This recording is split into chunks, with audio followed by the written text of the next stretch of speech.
Hello, Podsmashers of the internet, and welcome to a bonus episode of 80-bit Podsmash, where gaming goes to grab a beer.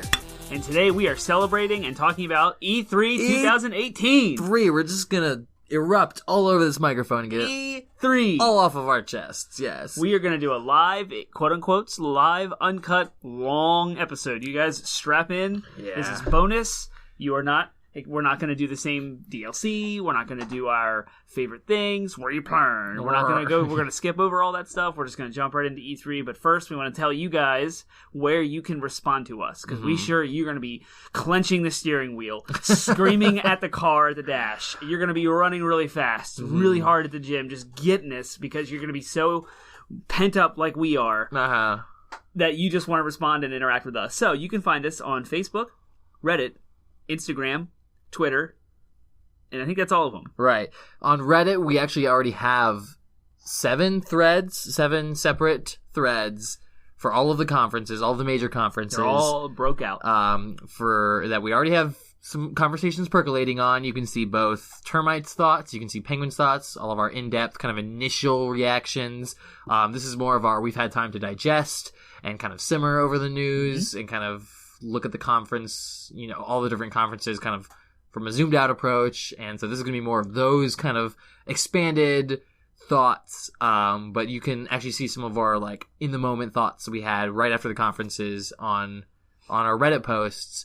And you can, that's probably the best place to converse with us because we'll be able to sort of like back and forth. With like a forum mentality responding and stuff. Yeah, exactly. As Termite was saying, yes, this is a very uncut, unedited episode. We're going to burp. We're going to awkward pause. We're going to yawn. We're going to smack each other. There's going to be crazy. Lots of ums. You guys have no idea how much tender loving care I give our normal episodes, going through and cutting out all of my ums. And also things like clicks that we say when we say recording K a sound. podcast is not as easy as it sounds. Right, and honestly, we do like the bare minimum of editing too. Like, there's so much more we could do. So if you like the quality of our podcast, great. Now you're going to see what it's really like. Yeah, this is what it really sounds like. So so just kind of buckle in for that, and we might go long. We're going to try to be as like succinct and direct with things as possible. We're going to skip over all the stuff that we have zero interest in talking about. Sorry, you guys. We know that's the thing about E3. Every conference has something for everyone, and that's a good thing. That's a great thing, but it means that everything's not going to be for everyone. Exactly. So, like, we sat down, my coworkers and I, we started the Nintendo press conference, and one of my coworkers turned to another one, and he was like, he was not like a super big gamer, but like has an Xbox and plays games. But he turned to him and he's like, dude, this thing's gonna change your life and make you buy a Switch. The very first 2 things they showed at the Nintendo press conference were like super dorky anime-y kind of things, and he was like, okay, well maybe not these, but wait till it gets to Smash. It's gonna make you change your life. You're gonna want to buy a Switch. So all of our social media tags are all 80-bit Podsmash, all lowercase, no spaces or hyphens or uppercases. Our landing page is 80bitpodsmash.com. You can find subscription links to iTunes and Google Play there, so please subscribe to us. The best thing you guys can do for us is to rate us on iTunes, give us a star rating, and leave some comments. And also, I had another thought about what they could do while I was running today. Yeah. I was like, I should encourage our people to do this. And I don't remember what it is at all. I was live tweeting because we between the two of us, we live tweeted the big 3 conferences, Sony, Microsoft, and Nintendo.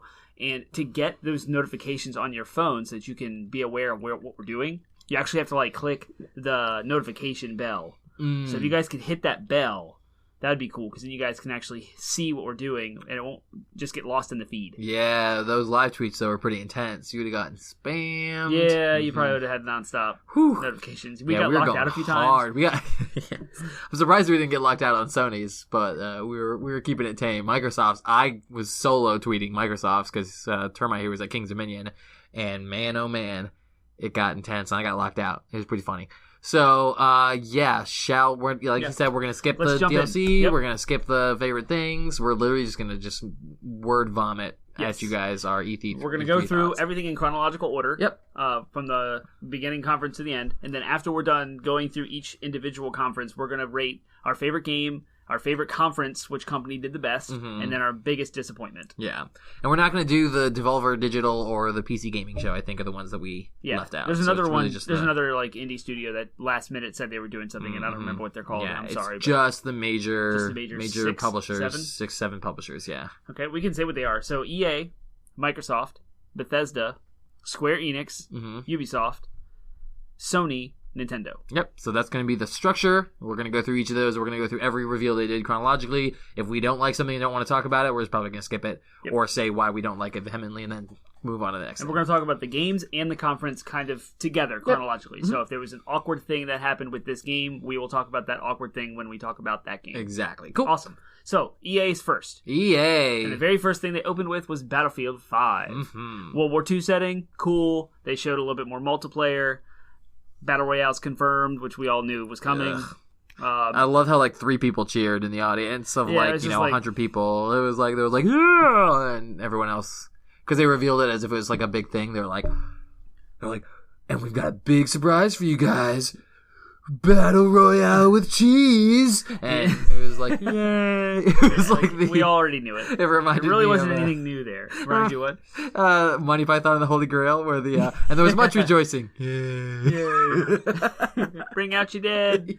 Yeah, really. They did confirm a single player that follows different characters in World War II, similar to how Battlefield 1 story mode did, and that is awesome. And I'm kind of excited about it. Seeing this actually made me want it. It stirred up some interest in me. I platinumed Battlefield 1. I loved it. So I'm kind of interested in Battlefield 5, but I'll probably wait for like a price drop or a bargain bin or some used copy somewhere, and then I'll get it later. Cool. Penguin is interested in it, not at all. So. Okay. Yep. Well, that brings us to the next game. Woohoo! FIFA 2019. Also not interested. Okay. The only thing of interest there was that FIFA 18 is free for everyone. There's like a trial where the entire game's free, so good on EA for that. All right, next is EA went into this long thing about EA Cloud streaming services. That they'll be able to stream your full console quality game from any device. Penguin's falling asleep. So you can play console quality, PC quality games on your mobile phone because of some cloud computing streaming thing that will probably take years to get off the ground and actually be good. Yeah. So yeah, it was kind of a sleeper there. And then they continued their conference talking about the Origin Access Premiere, where you get all the new PC games. And they also announced that Madden NFL is back on PC for the first time in a decade. You get access to the Vault, a library of games from EA and other publishers. And it's kind of a subscription service, $15 a month or $100 a year. And it's coming out later this summer. I mean, PlayStation has this with PlayStation Now. Xbox has this with Xbox Game Pass. So EA is jumping on the bandwagon. You can play all their games for a subscription service, and you can pay for that. So that's kind of cool. It's just more of the same. So Respawn. This was awkward. Yeah.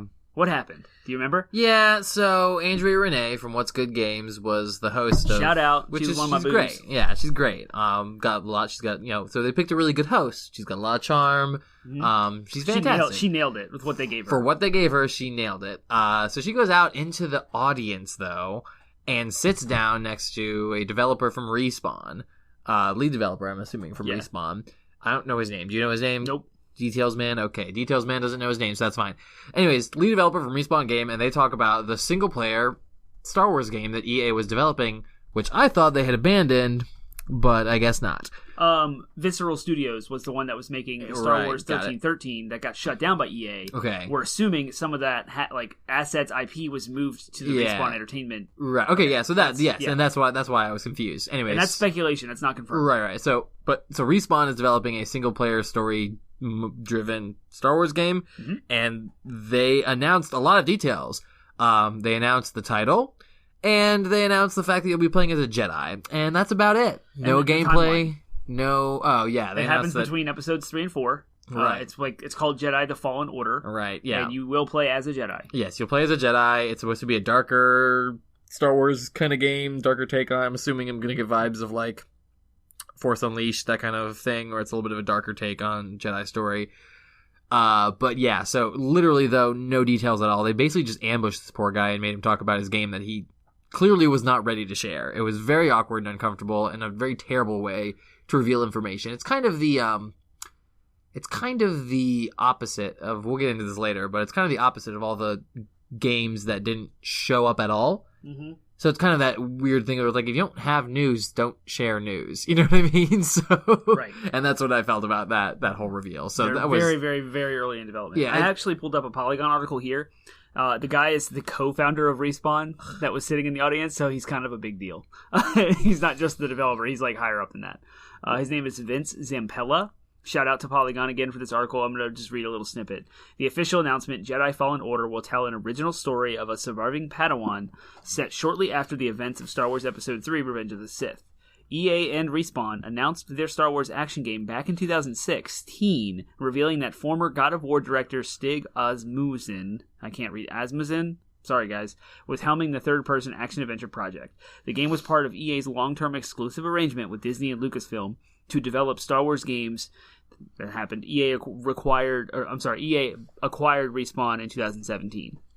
Yeah, there's nothing right now for me to be excited about. I've played a million games where I've gotten to play as a Jedi. I've seen a million stories around the Jedi. You know what I mean? They're not doing anything different right now. When I see gameplay, that'll change, probably. The only hope we have is that Respawn, and Titanfall was awesome. Like, it didn't have a single-player campaign. Yeah. It had ridiculously good, strong multiplayer components, strong mechanics, wall running, high action, like mech warrior fighting. Mm-hmm. They're also the guys that were from Infinity Ward that left after making Call of Duty Modern Warfare 2, which is arguably the best Call of Duty there. Yeah, all of that only throws ideas into the multiplayer, like flags, into the multiplayer side of things. Yeah, if there's even going to be a multiplayer. Yeah, you know what I mean? That's the thing. We have no we details. Don't know. We just don't know. We just don't know anything. Yeah. And that's... But I'm not disappointed or speculative yet. I'm excited. Okay. This is only a positive thing for me. I went from nothing to, hey, we're getting a Star Wars game from a developer that has a good pedigree. Mm-hmm. Yeah. So I'm okay I with just that, think it was, from a simple entertainment standpoint, from a simple, half of E3 is like putting on a good show. And that was bad. And it was just like it was just bad form. I was like, ambush really support. Like, what? You don't even have them come up on stage. Like, I don't know whose idea that was, and I would be really disappointed if Andrew or Renee was like, oh, instead of having him up on stage, why don't I ambush him in the audience? No, that was not Andrew's idea. It could not have been her no idea. Yeah, I can't wait to hear her like retrospective on the whole deal. Probably at What's Good Games. Sure. I'm gonna give a shout out to her. So if you you even care who she is or why I care, I listen to this podcast. It's weekly. They're at What's Good Games. You can find them at youtube.com/What's Good Games. You can find them at patreon.com/What's Good Games. There's 4 girls. Off and on the third or the fourth seat is kind of a guest sometimes, but it's mainly 3 girls that talk every single week. They're awesome. A good female perspective. It really is. And Andrea Renee is also the co-host, the majority co-host on Kind of Funny Games Daily. Cool. Also, youtube.com/kindoffunny. Cool. Awesome. So, anyway, that's where I know her from. Complete side note, but so she's cool, and she did an amazing job with what she's been handed. And, Jedi Fallen Order, though, it was very awkward. We'll see. Yeah, awkward presentation for sure. Moving on. Okay, so Battlefront 2 was next, and there was this... It's funny when they bring computer developer guys on in front of people. Yeah. Because there is... And it's a trend, it's a thing where you have your really brilliant, smart developer guys who just know their stuff in and out. They're amazing, hardworking men or women. And then you throw them in front of an audience, public speaking, live crowd. And it's not what they were meant for. No. So they should have chosen a better person to talk about Battlefront 2. So I don't know who the guy was, but he came out of Battlefront 2, and if you guys know, there's a huge controversy. Listen to some of our previous episodes about the microtransaction stuff. So that air is already over Battlefront 2 when this guy walks out. So what happened? Guy basically saw like, we had a rough start. And we're really trying to hope that, like, we can bounce back. And he kept saying that word, like, despite our rough start.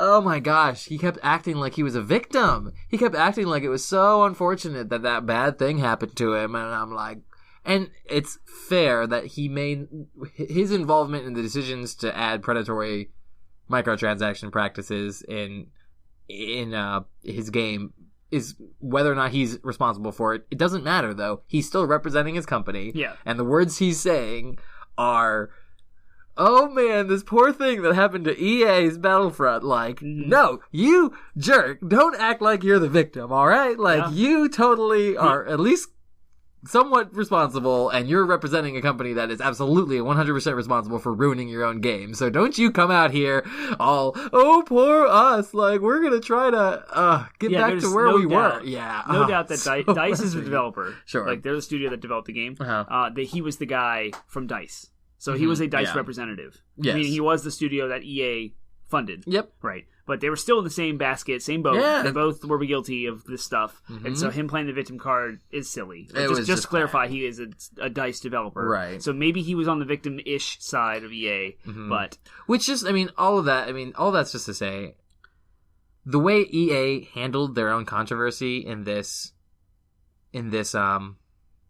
conference was, in my mind, super, super important. Yeah. And they walked this line of they were either playing the victim or they didn't talk about it and ignored it at all. Yeah. And that to me was just... And there's another moment in the conference that we'll get to that made it even more awkward. So the whole thing is like, you got this baggage, and instead of just like airing it out and being like, you know what, y'all, like, we are sorry for the whole thing. That would have been... It wouldn't have fixed everything. It wouldn't have repaired their reputation. It wouldn't have been all good, but it would have been a step in the right direction. Yeah. Nope. Their CEO just completely ignored it. Any mention of it. Who's like absolutely no 100% like the responsibility falls on his shoulders, and he said not a word about it. And then one of their developers, one of their partners didn't, like, he played the victim card. I'm like, this is just so the only thing I can say in their favor is at least they talked about it. Yeah. It would have been worse if they didn't even address it at all. I don't know. In my mind, I say either don't address it at all and completely. It's not the best. I would have rather them not said anything than play the sort of half thing. You know what I mean? Like, it's either you're either hot or you're cold. You know what I mean? Like, this lukewarm crap, I'm gonna vomit you out of my mouth. Maybe they had the mentality. I don't know. I'm going to end up being an EA apologist. I'm not an EA apologist. I'm just playing devil's advocate. Yeah, that's fine. I appreciate it. The fact that they did remove the microtransactions from Battlefront 2, they did change something about it. Yeah. And they're talking about this with Anthem in the future development of what's going on. They're laying groundwork for like how they're going to change and how they're going to be different. Actions speak louder than words. Yeah. And so they are acknowledging the issue. But didn't they say something about talking? Didn't they say something about Battlefield 5 having quote unquote airlifts? Yeah, but that's for cosmetic stuff. That's to make your guns look different. It's that's still what they did in Battlefield 1. A loot box, but that's fine. Yeah. Reddit tore that apart. The totally not loot box. Yeah, that was funny. It was weird again. EA talks about loot boxes in the way that they address them. It depends on who they're talking to. Yeah. Cool. So anyway, they admitted it wasn't as good as they wanted. They committed to improving it. They talked about their Han Solo movie content coming up. They're introducing a Starfighter mode. Clone Wars content's coming later. They showed off like Geonosis, and then they had new heroes and villains: General Grievous, Obi-Wan. Everyone cheered at Obi-Wan because it's the first time he's been in a game forever. Is Clone Wars a popular? I didn't think it was at all. I thought Clone Wars was widely regarded as the worst Star Wars. I mean, there's the Clone Wars show. There's the show. And people love that. People love the show, and then maybe that's where the popularity is coming from. It's got to be it, because the movie's garbage. I cannot imagine that movie has stood the test of time in the eyes of Star Wars fans. Yeah. Count Dooku and Anakin Skywalker are also going to be introduced to the game. Mm-hmm. So that was kind of just new stuff's coming. We listen to you, fans. Blah. Next was the sequel to Unravel. So this is cool because EA Originals is the program that funds studios to like create. To start essentially something. Indie titles, like good quality indie titles, right? And the quality comes from the fact that EA is giving them money. Yeah, and it's almost a charity thing. It's kind of a safe base for EA. Yeah. It's like the one thing they do. Yeah. So they started out by coming out with an announcement that Hazelight Studios, the people who made A Way Out did so well that they made enough money to grow their own studio and kind of become their own. Yeah. So now they're going to branch out away from the EA Originals umbrella and start their own thing. That was awesome, and I'm really, really glad that cool, creative storytelling and new innovation is coming out of gaming because EA funded them initially. Now they're going to be their own full-fledged studio. Like, anything can happen with them. So that's cool. They start off with that. Well, Unravel was a game that also came out of this EA Originals last year, and now the sequel was announced this E3. So there's co-op. Just so you guys know, Unravel is like a platformer, cutesy little yarn character. He was red. I think his name is Yarny. Yeah, that sounds right. And then, so now they're introducing couch co-op. So not online co-op, apparently. So now you got a blue Blue Yarny. And it looked really good. It's a gorgeous game with really pretty particle effects. At first I was like, what the heck is this Yarn character, and why is he sinking on a ship? And why does this game look like it should be something completely different, and yet I'm seeing this Yarn character? And that was my initial thought, because I had never heard of Unravel. So this is my first... It had really good praise last year. Yeah, and I mean, but watching the gameplay and the trailer and everything... It was a highlight of EA for me. Like, it definitely, I was like, this was with a conference that kind of started to turn around for me. I was like, everything is garbage. Right, Battlefield, FIFA, and then I saw this charming little Yarn game that looked really fun. And the whole time I thought to myself, I want to play this game with Termite. Yay, Termite and Penguin play Unravel 2. Yeah, for real. The cool part was it was a Shadow Drop out today. Mm-hmm. Well, whenever it happens. Oh, that's right, yeah. It's out now. I think it's $15. It's less than 20. It. Yeah, it's cheap. So it looks really cool. Then they went on to talk about another EA original called Sea of Solitude. Tell me about that one, Penguin. Oh, it looks great. They had the lead developer for it, right? Come out and talk about it. They did. And she was cool. Like, I don't know, she felt very genuine to me, which I liked. It's a game the style of it looks a lot like Wind Waker and Rhyme, the more recent puzzle game. You can throw Journey into that mix too. Yeah, concoction, if you will. Yeah. And so it's very cell shaded graphics. So it takes place on like an ocean kind of world, and you play as this very dark looking bird lady creature person. The game's it looks like a very kind of psychological adventure game. It's focused on loneliness, apparently. So the main character is experiencing loneliness. It was written by a person who went through a very lonely, kind of depressed mentality state. Yeah, and they kind of even stress that like artists produce the best art when they're experiencing the worst or the most intense emotions. So you get the best art out of the most joy, the most happiness, but also now we're starting to see the art because of destigmatization. Is that even a word? That sounds right. Sure. Of like Hellblade, I can't even talk. Sinuous Sacrifice. Where we're getting now into the mental disorders or like depression or psychopathy. And now we're into loneliness, and like it's another branch of that. Yeah, I think it's awesome that we're finally getting like quote unquote the dark side of our emotions being represented.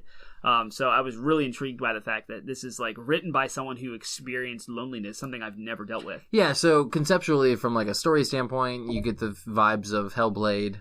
So you get that kind of very like psychological. It looks like a very psychological game, psychological kind of horror elements to it, but stylistically, it looks like Journey / Wind Waker / Rhyme, which is pretty cool. So it could be a really interesting. The trailers didn't grip me in the same way that Hellblade did, but we didn't actually see gameplay. Right, it could be. To me right now, it could be one way or another. So I'll definitely want to see how the reviews are when it comes out. I definitely want to see if it wins any game awards like Hellblade did. That will be things that will draw me to it. Other than that, it could just go down as a very generic. To get a little bit more specific or concrete, it's about her becoming a monster.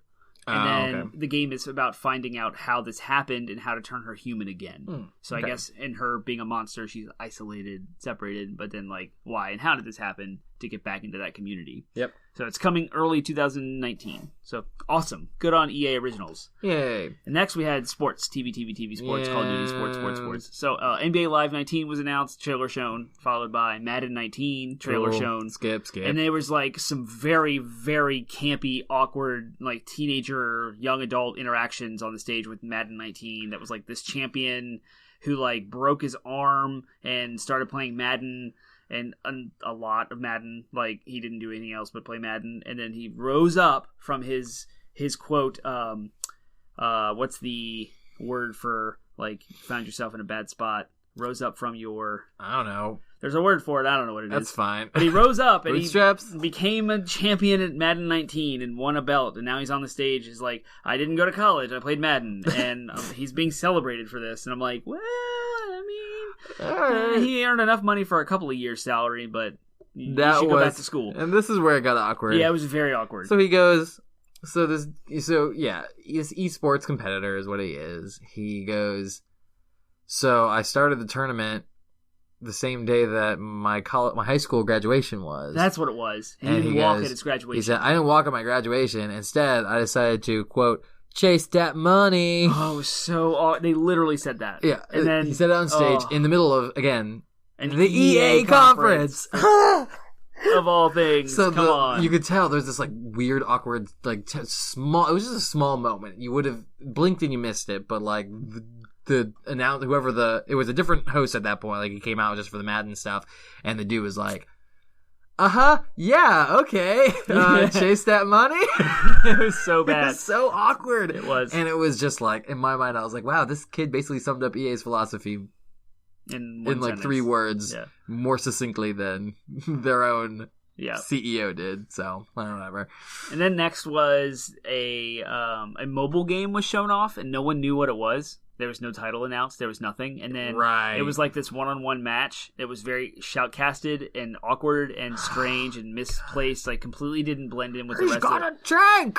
He's gonna get the control point. The missile's gonna launch. Like it was yelling and we're like, what is this? And they didn't even announce what. So after we sat through like a 5 I thought I missed the title. I thought I was sitting here just like, okay, I missed the title, but go on. Yeah, and then they announced that it was Command & Conquer Rivals, which is a cell phone game. Mm-hmm. So it looks cool. Like I would like to play it. So this tournament of these two dudes. One of them was a professional RTS, real-time strategy. Yeah. Esport gamer, and the other guy was a professional mobile, like an esport. So you had one person who was like, best of the best with mobile games, and one person who's best of the best with RTS. Guess who won? The RTS player. Like, really? So yeah, that's funny. So anyways, but there's, basically it was just this quote unquote match between these two guys just playing on their cell phones on the stage. Yeah, it was very, very weird. So again, like.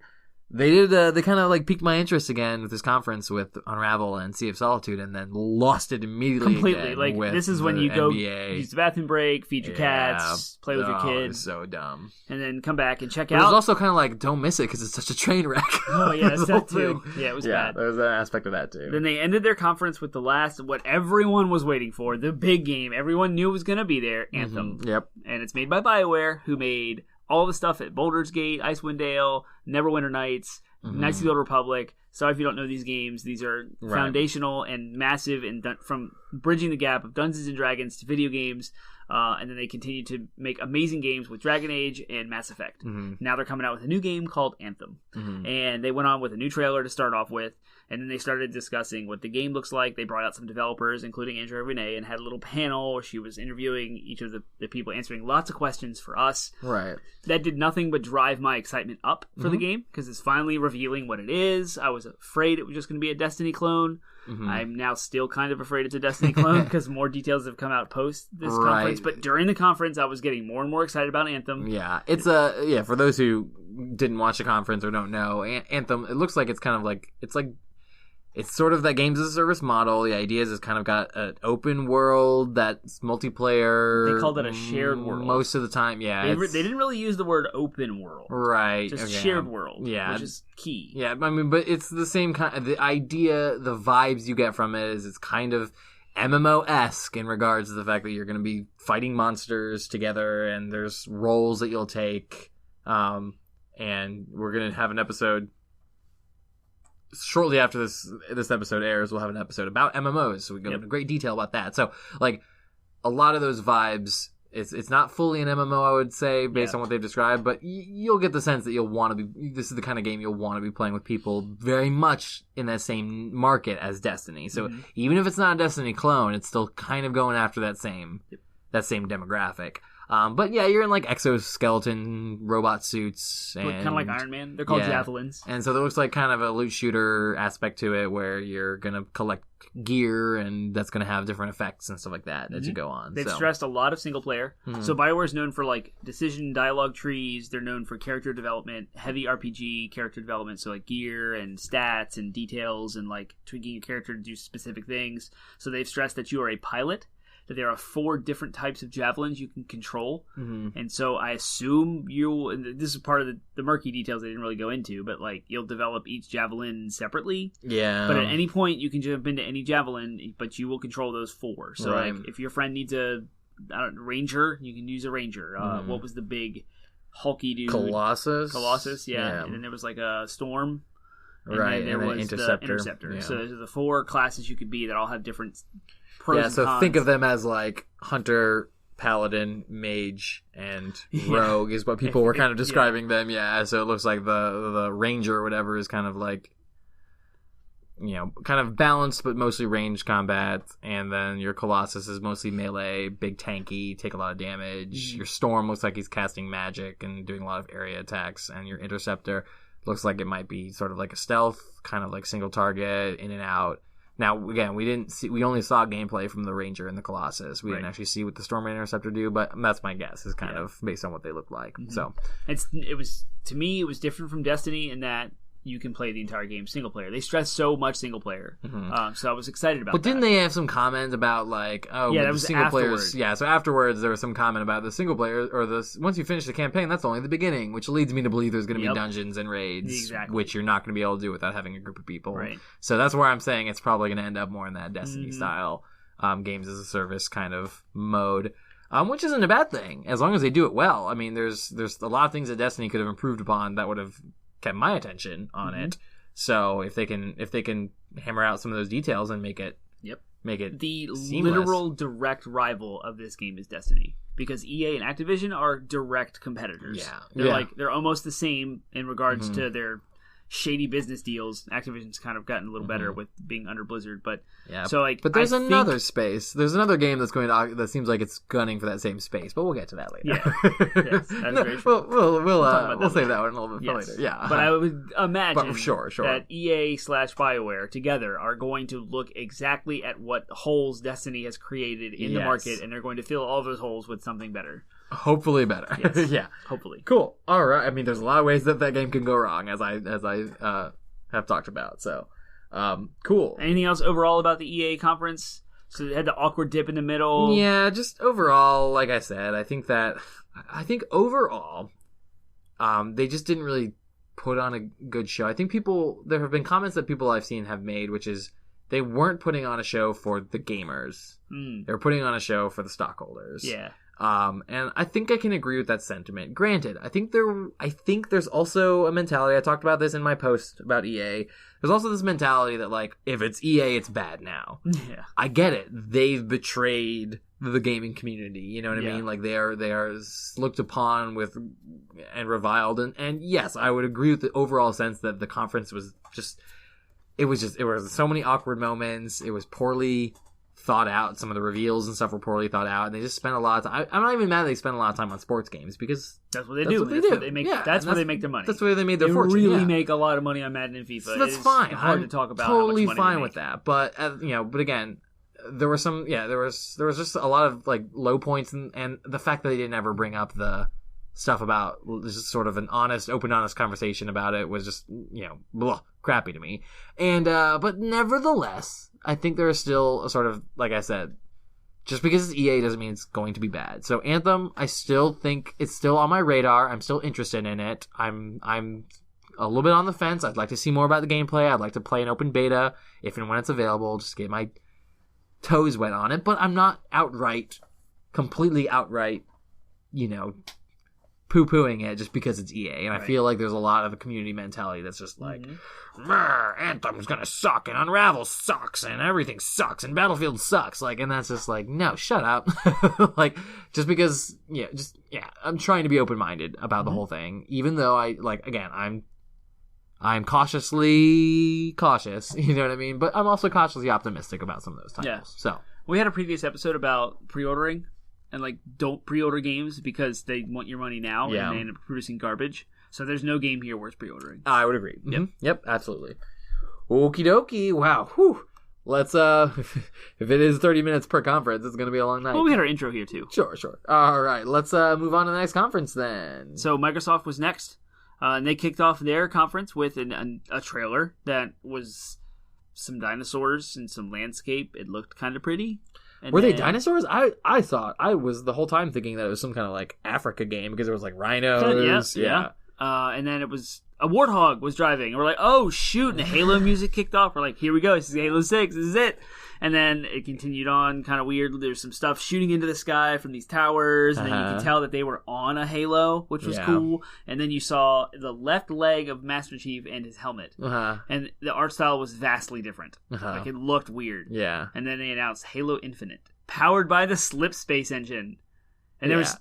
and that was the end of the trailer. Sure. No one came out to talk about what the Slip Space engine is. No one came to talk about what the Halo game was. Infinite is. Yeah. I am assuming my gut is the same as my gut with Smash Bros. When they announced it, when they showed that trailer at the Nintendo Direct a few months ago. Yeah. Which was like, my gut said this is a new Smash. Yeah. There was no, everyone thought this is a port. Mm-hmm. Not everyone, but a lot of people thought this is a port. This is not a new game. Yeah. And my gut said this is a new game. Yeah. That's the vibe I got from, and not just a new game, but a new game in the franchise. So not Halo 6. No, that's what I got. You thought that's it was the Halo vibe. 6. Is I thought Halo Infinite means Halo 6. Yeah. So I mean, that's the general. They're getting to the point where they have to start, naming the game different things other than Halo 6, 12, 13. So that to me strikes me as like, okay, Halo Infinite. That's a solid Halo 6 title. Yeah. But it's anyone's guess at this point. No one has a clue. Yeah, no one has a clue what Halo Infinite is. So some people suspect time travel because they think it might be like a remake of some kind of redoing of the Halo 1. Yeah. Because that was the only actual, as far as I'm aware, I haven't played 4 or 5, but as far as I'm aware, that's the only game that's actually taken place on a Halo ring. Yeah, since Bungie, or since 343 Studios took over, yeah. But did Halo 3 take place on a... Because Halo 2 took place completely not on a Halo ring. No, 2 and 3 both definitely took place on Halo rings, yeah. Wow. Okay, gosh, it's been a while. 3 was all about, like, a whole sea of Halo rings and, like, trying to Right. Okay, well then I unlock all of them to annihilate the world or whatever. But that's right, I thought didn't it take place on the Ark? Yeah, it had that whole storyline, too. Okay, but, alright. Yeah, whatever. But I don't remember the details of 4 and 5. I'm in the middle of playing, and it's definitely not on a Halo ring. Okay, yeah. 5 is all about Cortana. Ah, I see. Okay, so yeah, they need to... If something about getting back to a Halo ring is... You're right. It's clear it takes place on Halo ring, so that's good. And then Phil Spencer comes out, who is the lead of Microsoft's gaming division of Xbox, who is awesome. Everyone loves him. He took over from... I don't remember the other guy's name at the moment. I think it was Ballmer. Who we get the Ballmer peak from, but that's an aside. Okay. So that was after the Xbox One had come out. Phil Spencer later took over. And since Phil Spencer took over, he has righted the ship. From what Xbox One started when they first announced it, when they came out and said TV, Call of Duty, and the Xbox One flopped. Sony, PlayStation 4 took over and won the entire console war. Yeah. They're still winning. So Xbox has been playing catch up. Yep. All of the things that Microsoft has done with Xbox that have been good were directed by Phil Spencer. So everyone loves Phil Spencer. He is adored by the gaming industry. So he comes out, everyone erupts because they just saw a Halo trailer and they thought Phil Spencer was going to talk about it. But instead, he just has this awesome introduction about gaming, bringing people together, the great unifier was the great quote? Awesome heartfelt what gaming does and spreading art and ideas and merging everyone together and all this cool stuff, blah blah blah. And then he says we're gonna have 50 games today, 18 of which are exclusives and 15 are world premieres, which my jaw dropped, not because of the actual announcement itself, for the excitement of that. My jaw dropped because I'm live tweeting this thing and I'm like, what? I'm not going to have any thumbs left by the end of this thing. Yep. It was a good show. I mean, if we're talking about the overall impressions of the conference, which we will do again later, I'm sure, at the end of it. Yeah, we will. But in regards to starting off a conference, good show. Start off with Halo, then talk about just gaming, what gaming is, just games and what they can be and what they can do. And then announce that, we've got 50 titles we're showing here. That's awesome. It was a short, succinct little intro speech. Then he walked off to more trailers. Considering, I mean, I would say that by and large, that's what it is. By and large, Microsoft showed the most announcements of any. They did. Conference. And honestly, that's what I watch E3 for. That's what everyone watches E3 for. So, good show. There was a good start to the conference. So, contrast, last year they brought out a car for Forza 7. And it was so weird and awkward. No one has ever brought out this supercar. We're going to unveil it at an E3 conference for the first time to the world. And it was okay, it's Forza 7. We got it. But anyway. And the whole Xbox One X thing. Yeah. So trailers. They showed us games. Games. So Ori Will of the Wisps was the first one. Will of the Wisps. Mm-hmm. That's the third in a series of Ori and the Blind Forest. So that looked cool coming out next year. Looked good. Yep. I was impressed. And then this surprised me. From Software. I'm like, what? From Software made Dark Souls and Bloodborne. And we're like, no, From Software is supposed to be making Sony stuff. What are they doing here? Yeah. And then they showed this very, like, samurai fantasy game thing. It's called Sekiro Shadows Die Twice. Yeah, it was like he had like a cyborg arm too, so it's kind of like I don't know where it's going to be set, when it's going to be set, but it looks kind of like a cyborg, like steampunk samurai game. Yeah, it's a faster paced Souls style combat with a new death mechanic. So that's cool. That's coming out next year, 2019. Awesome. And then also to my surprise, they continued with Fallout talk. And I was like, whoa, Fallout's coming through the Microsoft conference? I expected this through Bethesda, but not through Microsoft. So I was thinking there would be, some Microsoft dealings. Yeah, but they announced that Fallout 4 was coming to Game Pass. That's what they started with. Yep, so they came out and said that exact thing. And then Fallout 76 was showed off. It was announced that it will be 4 times the size of Fallout 4, which is nuts. Yeah. Fallout 4 is already like a 120-hour game. Huge. Well, it's set in West Virginia. Yeah, that's near us, son. They had that song. Let's grow up. Mountain Mama, West Virginia. Take me home. It was awesome. To the place. Yeah, that's. I grew up in the Shenandoah Valley, which is just to the east of West Virginia. Yeah. So I grew up on the border, basically, of West Virginia. I'd go Boy Scout camping. We go on camping trips up in West Virginia, like that. I would not say West Virginia is my home, but it's right next to my home. Yeah. It's in the same neighborhood. So that to me, I'm like, all right, let's get some mountain action going on. Yeah, it's going awesome. back to my homeland. I'm not even going to touch this. It's a family-friendly podcast. They showed various map locations. They announced pre-orders will be available for June 15th, I guess, since that happens. You can pre-order it then. So that was cool. I was like, all right, sweet. There's Fallout for Xbox, but nothing Microsoft exclusive was announced there. Right. And then the next game that came out was The Awesome Adventures of Captain Spirit. This is next in the Life is Strange universe. What's the developer for this? Don't Nod? Square Enix, bro. Oh, the developer. The publisher Square Enix. Yeah, but the developers Don't Nod. Don't Nod. Yeah, you're right. So they showed a trailer for that, and you can download it for free on June 26th. Cool. I wasn't really blown away by that. It looks kind of like it's just like it's a story game. Yeah, There's no action. It's like point and click. I'm thinking of like a specific. There's like a kind of Telltale indie-ish.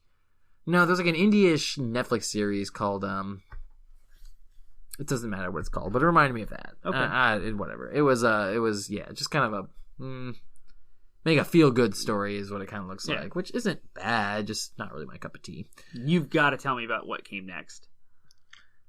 Because you watched this thing live. I was at King's Dominion. Crackdown 3? Yeah. How did that go down?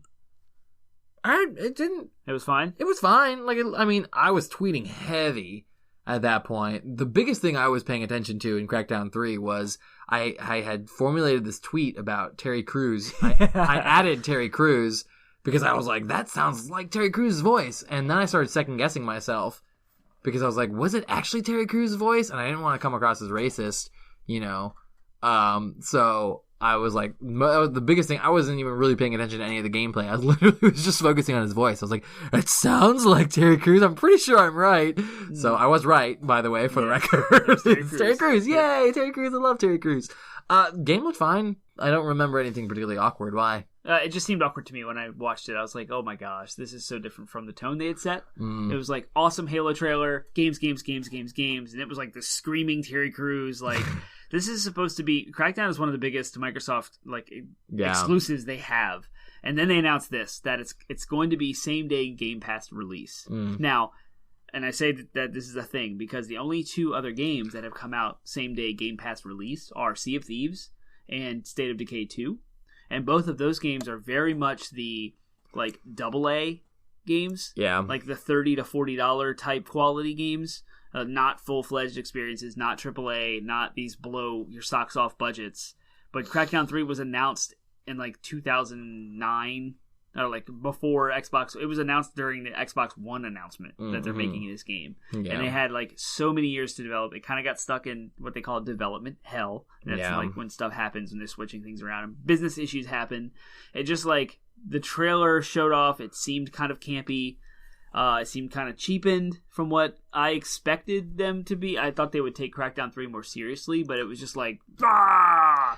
Yeah, I'll tell you what. Not in a good way like Borderlands, but right. in a cheesy way. Like, I don't want to play this anymore. Yeah, I will say the impressions, and take this for what it is because I haven't played either game. Right, I haven't either. I played one. But the game I'm going to compare it to, I haven't played it either. Oh. But I kind of got like Agents of Mayhem vibe from it. Which, again, I don't know if that game is good or not, but neither game particularly has made me want to play them based on what I've seen in themselves. The biggest reason I would want to play Agents of Mayhem is to see A-Ray's work. Yeah, so shout out to him. We have an interview with him in one of our episodes. Look it up on our list of episodes there. He did some of the motion cap for Agents of Mayhem. Yeah, exactly. But so I got the kind of same vibes, though, from Crackdown 3. So never played any of them, so can't really... But the fact that Game Pass release, it's good because Microsoft's throwing their good like first-party titles into a service subscription service that's not just like, oh, I get all the lame games for money. Like, it kind of boosts the value of what you get out of Game Pass. So anyway, then they moved on to Nier Automata coming to Xbox for the first time. But they didn't announce that. Like, I mean, I didn't know that Nier Automata wasn't already on Xbox. So that was one thing. That's on you. That is it though? Everyone knows it's not on Xbox. Okay. PC and PS4. At the same time, though, they actually revealed in a later conference, they were like, now on Xbox for the first time. And I was like, oh, that makes sense. They should have done that here. They should have done that here. Yeah, exactly. And that's what I mean. If you missed it, I'm sure. Literally all they did was just show Nier Automata. And so I even like tweeted, Nier Automata? I forget what I said. What did I say? I think, Glory to Mankind. Yeah, that's what I said, the Yorha thing. Yeah. Glory to Mankind. Because I was just like, I don't know why they showed that, but okay. So I mean, I figured something along those lines. Like, so I kind of contextually put it together, but I shouldn't have had to use context. I should have had that spoon fed to me. Spoon feed it to you. So they lumped all the DLC. It's called the Become as Gods edition. It's coming out June 26th, which is right around the corner. So that's pretty cool. And then they moved on to another game that I'm extremely interested in called Metro Exodus. It's the third in the Metro series. They actually like remastered the first two and brought it onto PS4 and Xbox One, I think last year in 2017 at some point. So they showed a new trailer with some gunplay, showed some gun customizations, kind of reminiscent of Crysis. Coming out February 22nd, just with Days Gone and Anthem. The day. Yep. It's kind of stinky because I think Metro Exodus has merits that it needs to be recognized by the gaming industry, and I think that it can do well on its own, but the fact that it's coming out that day, right next to Days Gone, which is Sony's big exclusive, and Anthem. Very similar game, too. Not super similar, but... Right, first-person shooter action game, storytelling. Yeah, isn't Days Gone third-person, though? It's third-person. Yeah, anyways, but zombie post-apocalypse action game, like... It just stinks, because Metro looks really, really good. Between that, it's like that game, Dying Light, Dying Light 2? Dying Light 2, Days Gone, and... Anthem? And, Metro Exodus. Yeah. They all kind of occupy zombies. That same space, that post-apocalyptic, like... zombie games, I'm not saying that all zombie games that come out are bad, but zombies is such a... Oversaturated? It's really... I mean, but I know this sounds really pretentious, but, like, it's really so 2010, you know what I mean? Like, the zombie craze has really... We've passed it, you know what I mean? They're kind of like... Yeah, so, I mean, that's a space The Last of Us 2 occupies as well, which is also kind of like... It's like, I'm not saying those games are going to be bad. They may be amazing. Right. But just the whole idea of the zombie genre is kind of getting played out. Or no, sorry, has been played out for years now. And so it's really weird to me that we're still stuck in that space. But that's fine. Strange. Yeah. So that's why I'm not like, when I saw Metro Exodus, looks like a really great game from just sort of like a, oh wow, it's beautiful, mechanics look solid. But it just occupies a game space that I'm already got two other games on my radar that are much more interesting to me. Days Gone and Last of Us 2. Yep. I personally am way more interested in those two. Me too. So, yeah. Yeah. Next up was the surprise Kingdom Hearts 3 reveal. We're like, what's happening? Square Enix isn't until like two conferences away. Why are we seeing two Square Enix games? Kingdom Hearts 3? So all of the stuff that everyone speculated was being held for the Square Enix conference reveal of Kingdom Hearts 3 was shown here. So, first time ever on Xbox, which is a great get for Microsoft. Absolutely, yeah. To boost Microsoft One's lacking library of games. So a new trailer with new gameplay stuff. They showed Frozen, Tangled, Wreck-It Ralph, Hercules, Toy Story, and Monsters, Inc. Frozen was the big reveal. They held that for E3. And I was just shocked to see that at the Microsoft conference.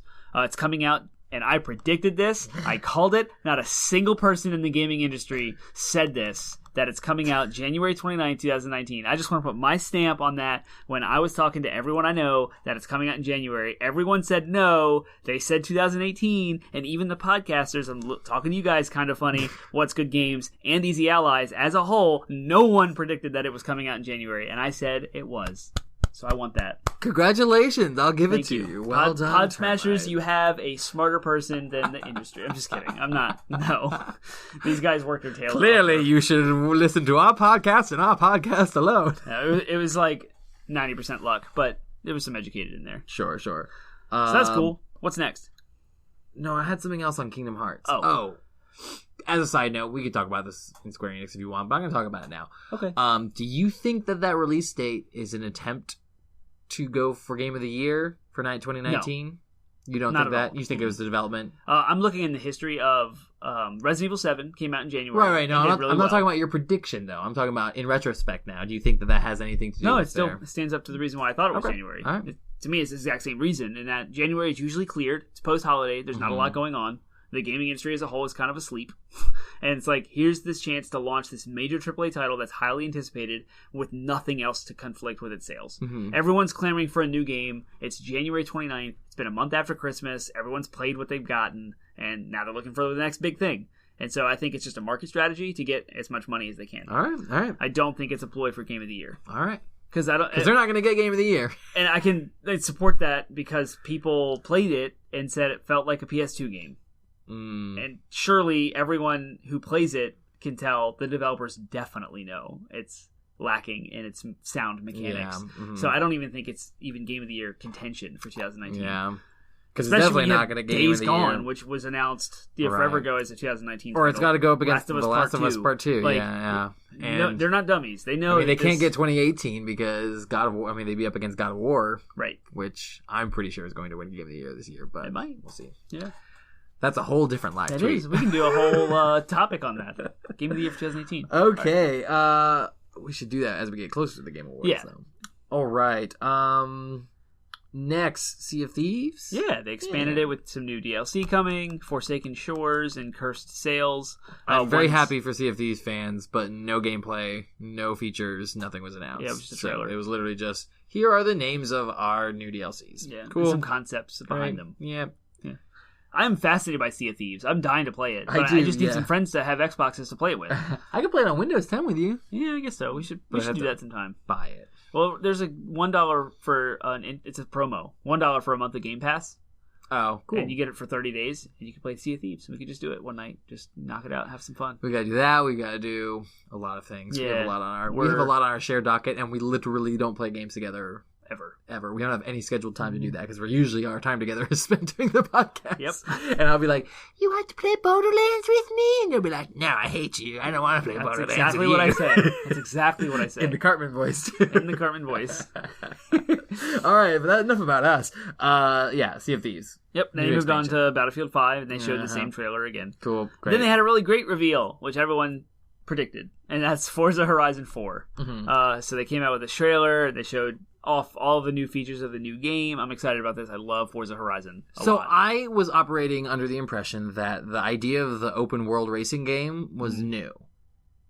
Was that not as new as I thought it was when they showed it? Okay. Yeah. All right. It's not that new. Okay. Because they were like, because I'm sitting here being like, this is the first time I've ever seen. I don't follow racing games, so apologies for my ignorance here. But I'm sitting there like, wow, that idea of an open world, open concept racing game sounds pretty cool. And here they are like, the big feature we have to show is dynamic seasons. And I'm like, What about the open But what world? about the open world racing game? Like, why aren't we hitting on that more? Yeah. That to me was really interesting. The later Need for Speed games have this like Need for Speed open world sharedness thing where like you can jump in the city and find it's like an instance. There's like a dozen or so players in your city that are also live people. Got it. They've been doing that for multiple iterations. Okay, and Forza in the past, between Forza 5, 6, and 7, and now Horizon 2 and 3, which already exists today, there's this stuff called Drivatars, where it learns your driving patterns, and it learns like AI, and it applies that to computer-generated cars. And so every single race that you do, even if you're playing by yourself, has the screen name or the gamer tag of your friends from their games that have been recorded in single-player mode. So like that's kind of the open worldness that's already been explored in the Forza world. So I guess they're just iterating on that, and it doesn't seem like a big deal. Well, it looks like it's... I mean, to me, the whole conceit of the game, though, looks like it's everyone just driving around doing whatever the hell they want. Yeah, it's kind of marrying the two ideas. Yeah. So EA published the Need for Speed stuff, but they're made by Criterion and Black Box Games, and so like those ideas have happened. Now Forza brought them in, open world games. You're in an instance with dozens or so of racers that... Yeah, it's cool. I mean, the dynamic seasons look really cool. So like, the lake will freeze over. Yeah, I read later that a season is a week long. Oh, cool. So like for 1 week it's winter, and everyone's playing winter, and then together everyone now sees spring. Yeah, it's like whoa, this is cool, and everything changes. One season comes after winter. No, that's. It looked interesting. It was the first racing game I've seen in a long time that I was like, wow. The Forza Horizon series is probably the best introduction to simulation type racing games. Because it's like a big party. Yeah. Each one of them is like, there's this massive festival and you're like racing in it. And it's cool. And the physics are kind of toned down as far as the simulation. So it's not like the Gran Turismo and the Forza proper. Yeah. I love the Forza Horizon games. They're like probably my favorite racing games. Other than Gran Turismo, because I love Gran Turismo. Cool. They showed off a whole bunch of other features about that too. Xbox Game Pass, same day. Cool. Comes out October 2nd. Well, there you go. This year. Same day is not necessarily the death now. Yeah, that's the best title they've announced for Game Pass yet. Cool. All right, moving on. This is some interesting news. I was really interested in this. So Microsoft is adding 5 new studios to their roster. Yep. So this means that these studios will be developing future games that will be Xbox exclusives. Yep. They first announced a brand new studio called The Initiative, and The Initiative's whole purpose is to develop new IPs for Microsoft, which is great. Microsoft desperately needs some new IPs, considering they started off this conference with their most rehashed intellectual property, Halo. They need some new IPs. Next, they announced Undead Labs, which made State of Decay, and they are now part of Microsoft Studios. Playground Games, who made Forza, is now part of Microsoft Studios, working on a new project. This one was big for me because this one hits close to home. They announced that Ninja Theory will be joining Microsoft Studios. No. Ninja Theory of course, made Hellblade Senua's Sacrifice, which we have talked about to lengths on this podcast as being probably one of the greatest artistic feats of a video game. Now, I wish they would keep making games without publishers, personally. Oh, yeah. But gotta chase that money. And so I am happy to see that Microsoft has gotten a good... I'm happy for Microsoft. They got a good get with that. They did. Very good win for Microsoft. I'm sad for myself in that I will only have one avenue in which to play those games, and that is on my PC. So, but again, great win for Microsoft. So I was tweeting up a storm on that. I was like, they got Ninja Theory. Yep. Kind of set the whole gaming industry ablaze. Everyone was like, whoa! Yeah, no one expected huge. that. Yeah. And then of course they also announced the 5th one was Compulsion Games that made a game called We Happy Few. I'm not familiar with it. It's not out yet. They showed stuff in E3. It's coming for. Okay, yeah, got it. And it looks awesome. It's good. It's like marrying BioShock with like. Yeah, I got BioShock vibes from it. Lots of BioShock vibes, but also kind of, I don't know how to... Looked like it had Borderlands style, kind of cel-shaded.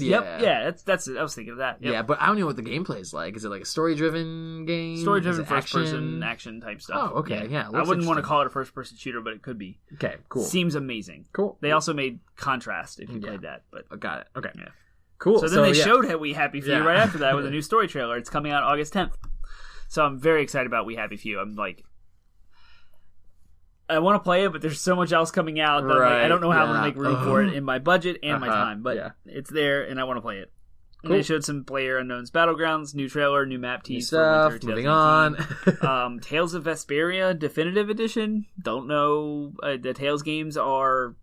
People love them, but just, to me, it's random that they're now remastering some of the older ones. Friend of the show, Matt Calhoun, loves the Tales games. Yeah, so we'll have to pick his brain apart on what he thinks about Vesperia's Definitive Edition. See if he wants to get it. Cool. And then this was interesting because we expected it to be the Ubisoft conference. The Division 2 was shown at the Microsoft con. So, like, Microsoft's just, for lack of a better word, poaching all of these big announcements we expected elsewhere. Right. Like, all right, here we go. We're going to see the Division 2. It was a story trailer shown. Talks of like a Civil War thing happening. It's set in D.C., Washington D.C., which I'm stoked about. Yeah, that's another game, another big title, like in a near Virginia. Yeah. City, so somewhere I can go walk and see. We can go. So y'all, Virginia is becoming the new hub of gaming. Yeah, West Virginia. Start moving here and like DC. Start trusting the words of your penguins and termites who are down here. The East Coast, producing some quality. Yeah, Virginia's the elitist part of the East Coast. Yeah. The backwater marshes of Virginia. That's where we elites like to live in our plantation. Never mind. The Division 1 is awesome, and I have had it on my shelf. I refuse to get rid of it. I've only played it for like 5 hours, and I'm dying to have like the time to get back to it because there's so many new stuff coming up that I just can't seem to like make time for it. But it's a shooter RPG, third-person shooter RPG. So you deck your person out in gear, you level up, you have guns, but it's like realistic military type stuff. Post-apocalyptic, things happen. There's like a plague that wipes people out. Not a zombie game. Yes, it's a plague, and the enemies are other people who have survived and have tried. So it's like survival of the fittest, so to speak. A normal, simple plague that wipes out people and doesn't bring them back. Right, they are dead. Think like The Stand. Yes. Yeah. So it's cool to see like Washington D.C. overgrown and like who knows how many years in the future that it takes place after the plague. But cool. People have been picking apart. There's like a screenshot of what is it? Camden Park? Yeah. The sign for Camden Park. Yeah, I saw that. And they like compare them with the actual signs of Camden Park, but still, nevertheless, we're like, oh yeah, that's it's there. It's there. So cool. Yeah. So I'm excited about that. It comes out March 15th, 2019. So then they came out and talked about some of the like the Xbox features that are coming in the next update in June, and one of the highlights from that is a new fast start that's coming. I guess I don't play enough Xbox One to know this, but I guess it's slow to load digitally downloaded games. It like takes forever for them to load into RAM and whatever. So they're innovating a new technology that makes them load faster. Yay! Cool. And then they went on to the next game, which was... Remember when games didn't have to load at all? I'm sorry, I skipped a thing. Remember when you just jammed it in and it just worked? Boop! You can start playing it right away. Yeah, Nintendo still does that. Good old days. Almost. Yeah. Why does Breath of the Wild and Mario Odyssey have loading screens? They're on cartridges. Yeah. There's no discs. But you still download a large portion of the game to the... Still all solid state. There's no hard drive. No platters spinning. I don't know. Come on, Dan. I want a technical explanation down to the bit level details of why it takes... I could explain it to you, or I could show you. Hey. Hop on the Magic School Bus. Oh, that's a great segue to nothing. To nothing. So next they talked about new games being added to the Game Pass. And that is Elder Scrolls Online, The Division 1, and Fallout 4. Yeah, they announced a bunch of stuff about Fast Pass, or Game Pass. I tried to get as much of it as I could on my tweet about it, but I missed a bunch. So cool. Moving on. Digital releases, compilation, hype trailer, tons of games were shown. Yeah. And then they kind of slowed back down to show off. The next game I also thought was going to be at the Square Enix press conference, Shadow of the Tomb Raider. Right. But Microsoft has a history of Tomb Raider games. Yeah. Like they had this whole 1 year exclusive rights to Tomb Raider 2, which was called Rise of the Tomb Raider. So I kind of like, it was a little bit of a surprise to me, but not too much. But yeah, we'll talk more about Tomb Raider in the Square Enix conference. Yeah, they showed a trailer. There's not much to talk about here. We're excited about Tomb Raider, but it's also it's one of those games that's coming out really soon, so there's already plenty of information about it. September 14th. Yep, moving on. Session. Yo, everyone thought this was Skate 4. Skate 4. Everyone did. I had formed a text that was tweeted that was basically, oh, is this the long-awaited Skate 4? Yeah. And then like I was about to hit post button and I saw Session? Yeah. I thought that was like something like about the developer or something, but I was like, didn't they already show the developer? Yeah. Sad times. Hang on. Session skateboarding game. I don't know who developed it. I'm looking it up right now because I want to know. Because it's apparently there's a Kickstarter and they were created by fans of Skate. inspired very much so by Skate and the fact that Skate doesn't exist.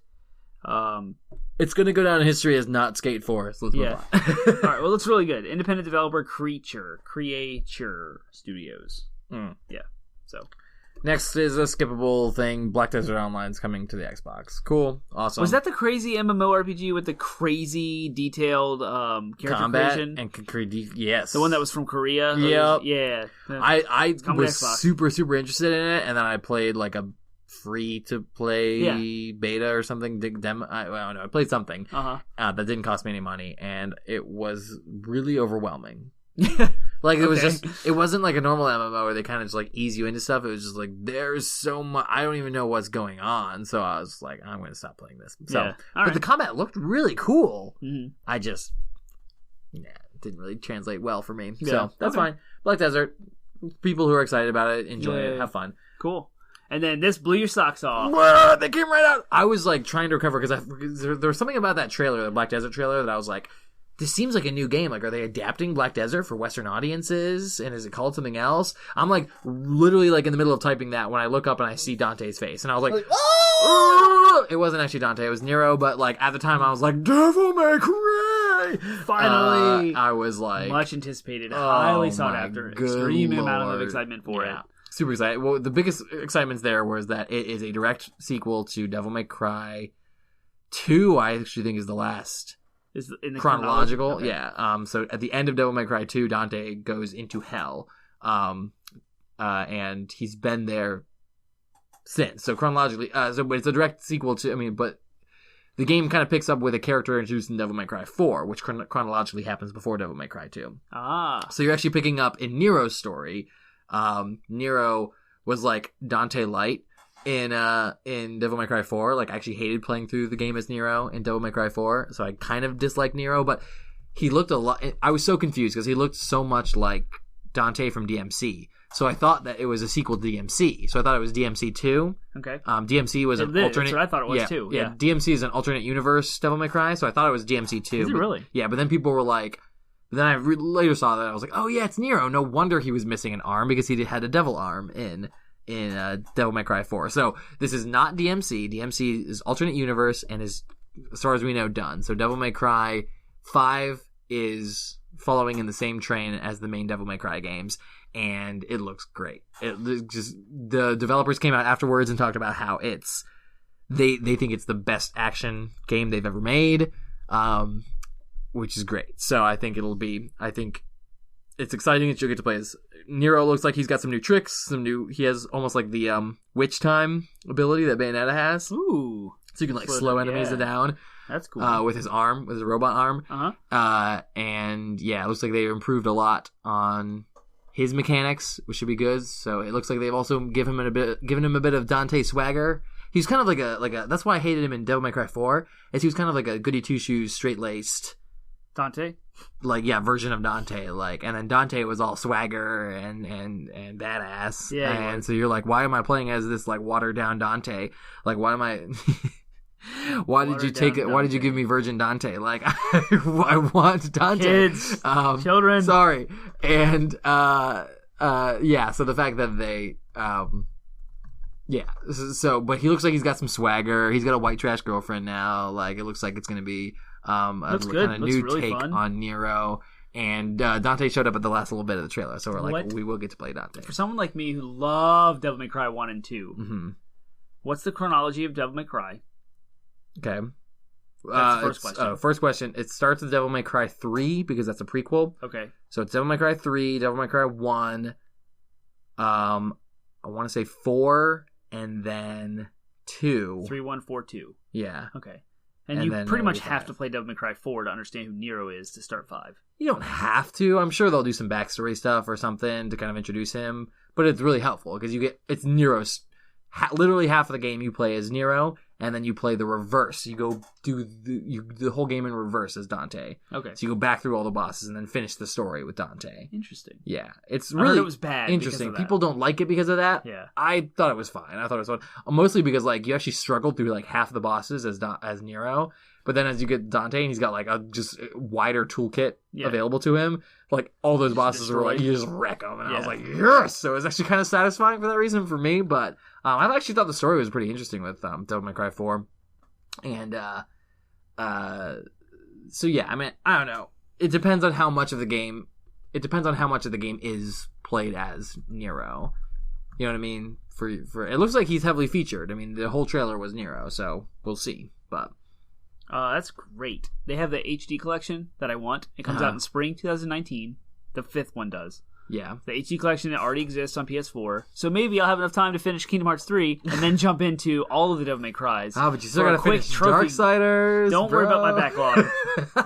My backlog is my backlog. I am worried about very select titles. You don't know my life? I'm worried about very select titles in your backlog. There are games I want you to play, but that's fine. Are you ordering my backlog for me? No. That's adorable. No. So next up is Cuphead, the delicious last course. So it is hilarious. DLC. I had a hard time. It is DLC, delicious last course. I didn't have time to type it all out because I was still reeling over the Devil May Cry news. So I didn't know if I was having a hard time figuring out if it was DLC or if it was a new game. But it struck me as DLC. So there's a new character called Miss Chalice. Which is adorable. Hilarious, yeah. I'm very interested in Cuphead. I still want to play it. And I haven't yet, so I want to play it at some point. Supposedly, it's like the Dark Souls of 2D side scrollers. Yeah, set in the style of like 1940s cartoons. It's awesome. So new world, new weapons coming in 2019. Console launch exclusive. So I don't know. I guess it is an Xbox exclusive, so it'll only come there. That makes sense. All right, next they showed this game looks awesome. I'm totally in. You're down? I'm totally in. It looks like a Zelda clone. Okay, but it's called Tunic.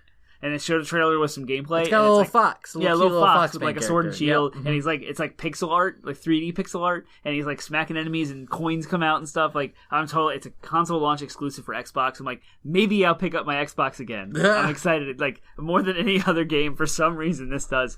It looks like 2019 is the release date. Ooh, sorry about that cough, y'all. It looks like 2019 is the release date. Okay. We're not going to edit it, so I know. Sorry, you're all going to get the loud joke. Cough. Yeah. All right, so next up, they showed off a game called Jump Force from Bandai Namco. They showed it as an anime fighting game. Oh, this game. That's what it was. Smash Bros. For anime. Yeah. Goku. I was going to say, you're just like breezing through this. I'm like, hang on, wait. And I'm like, Naruto, it just clicked. One Piece, Goku, Death Note. Death Note. Yeah, I don't know what other animes they're going to be putting in this thing. It looks like a lot of Shonen Jump stuff, so it's but it's fighting game. So I'm imagining they didn't show gameplay. They didn't show gameplay. Yeah. So I mean, Smash is unique because of its gameplay. It's a very different kind of fighting game. I would be totally fine if it was just still a regular, Dragon Ball FighterZ style. But just the fact that you'll be able to play as freaking Naruto versus Goku is pretty impressive. But I would hope that if it's Shonen Jump, I would hope that they have some like Full Metal Alchemist, and I mean, I could talk about all the anime characters. Bleach, totally need some Bleach characters in there. So, I mean, all we saw confirmed was Goku. If we're going to go through all it was Naruto, Goku, Frieza, because Goku was fighting Frieza, Luffy from One Piece, and Light Yagami and his, whatever the, no, that's a different thing. You know more about anime than I do. Shinigami, no? Shin Megami Tensei? No. That's, Persona stuff. Well, Shinigami means, Death Reaper or something like that. So, anyways, it was his dude. Okay. Yeah, so Light from Death Note, that's what matters. Gotcha. So, yep. Yeah, 2019 release date as well. I imagine it's the spiritual successor to Dragon Ball FighterZ. Yeah, I imagine that's probably the case. Yeah. Cool. Moving on. All right, next is Dying Light 2. A game I was very interested in for the first one, but it just came out in a sea of everything else that I never really got. That's what I'm saying. Is I'm just so unfortunate. I think it's just going to get lost. I think it's a zombie game. Yeah, it's going to get lost in these post-apocalyptic zombie games. The interesting thing about it is that they showed it's like the whole choices. You get to make choices that will literally affect the world. Yeah, as that you sounds go, interesting. which sounds interesting. Mm-hmm. It also sounds like a thing that a lot of people promise. It's one of those things where it's like, it's totally going to have dynamic choices that will affect the world, and that I'm not saying that that's not ever been done well, but it's also one of those things that it's like, okay, this is this isn't new. Yeah. This is not something as that cool we've as been... you said yeah, it was. exactly. The first time we heard like that kind of thing marketing back in PR. 2005, we're all like, oh, wow, your gameplay choices will change the world. And I think we've been jaded over the years of the way that kind of thing has worked out. Mm-hmm. Remember when morality systems were like a thing? Yeah. It was all about the morality systems. Fable and Knights of the Republic. Yep. The new setting is called the Modern Dark Ages, which seemed interesting to me. And then it showed some gameplay choices and like affect the game. No release date yet, but I'm interested. I just haven't played the first one, and I don't have time to play these things. Yeah, it's one of those games that just slips through the cracks for me. If you're excited about it, let us know. Yeah, great, and it looks great. Like I wish I had time to just go back and play the other ones to figure it out, but just unfortunately, I don't think it's going to happen for me. Yep. No. Next up was a complete surprise. Battletoads! They're coming back. We just talked about Battletoads on the podcast like a few days ago, and then it was like, Battletoads is coming back. That was so awesome. The funny part was the little animation they showed of the cart that ran into the wall was literally the level I played like 2 weeks ago. And I played that level when I had my son here. He was running around watching, and it was so ridiculously hard. It just wiped out all of my lives, and then I got a complete game over and had to start over from the beginning of the game. And I was already like 30 minutes in. At that point, I was like, I'm not playing this again. Yeah. It was over the top difficult. Like, this is ridiculous. Yeah. So it really hit close to home because I just played the original NES Battletoads. We just talked about it on the podcast. And we did, and it was really cool. I'm excited about this. I hope it says 3-player couch co-op. Which is a really interesting amount of players. That's how many characters there are. Yeah, but you know, again, modern game design would be like, cool, add a new character, add a female Battletoad and do 4-player couch co-op. Right. So the fact that it's just like, no, we're sticking with the 3. Yep. That's interesting. Comic book visual style and 2019 release date. Completely new game, too. Yeah. It's not just like Battletoads 1 remade. Yeah. So I'm excited. I am, too. I think it's, that's another big get. Because Battletoads was a... I'm assuming it's a console exclusive because it's rare. Yeah. Rareware, so. Cool. I'm glad I have an Xbox. Last time we saw it was Nintendo, yeah? SNES? I don't remember the latest one. There was a Battletoads Double Dragon. They married the two together. I think that was Super Nintendo, but don't quote me on that. I don't know when the last one was. Cool. Just Cause 4! Yay! That's what's next. Gosh, Microsoft, this one's going to take this whole conference. There was so much. Well, this is going to be the meatiest one. Just Cause 4, it's the next Square Enix published game. I thought this would also be relegated to the Square Enix conference, but still follows the character Rico. Apparently you can tweak his grappling hook now. That's a new thing.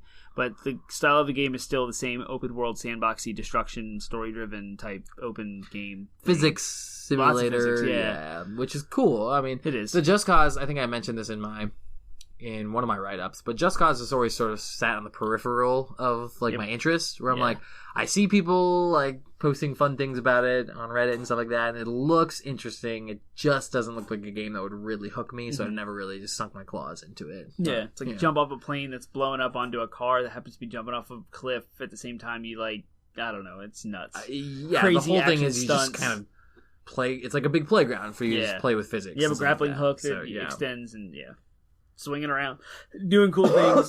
Comes out December 4th, 2018. So that's this year, close to Christmas.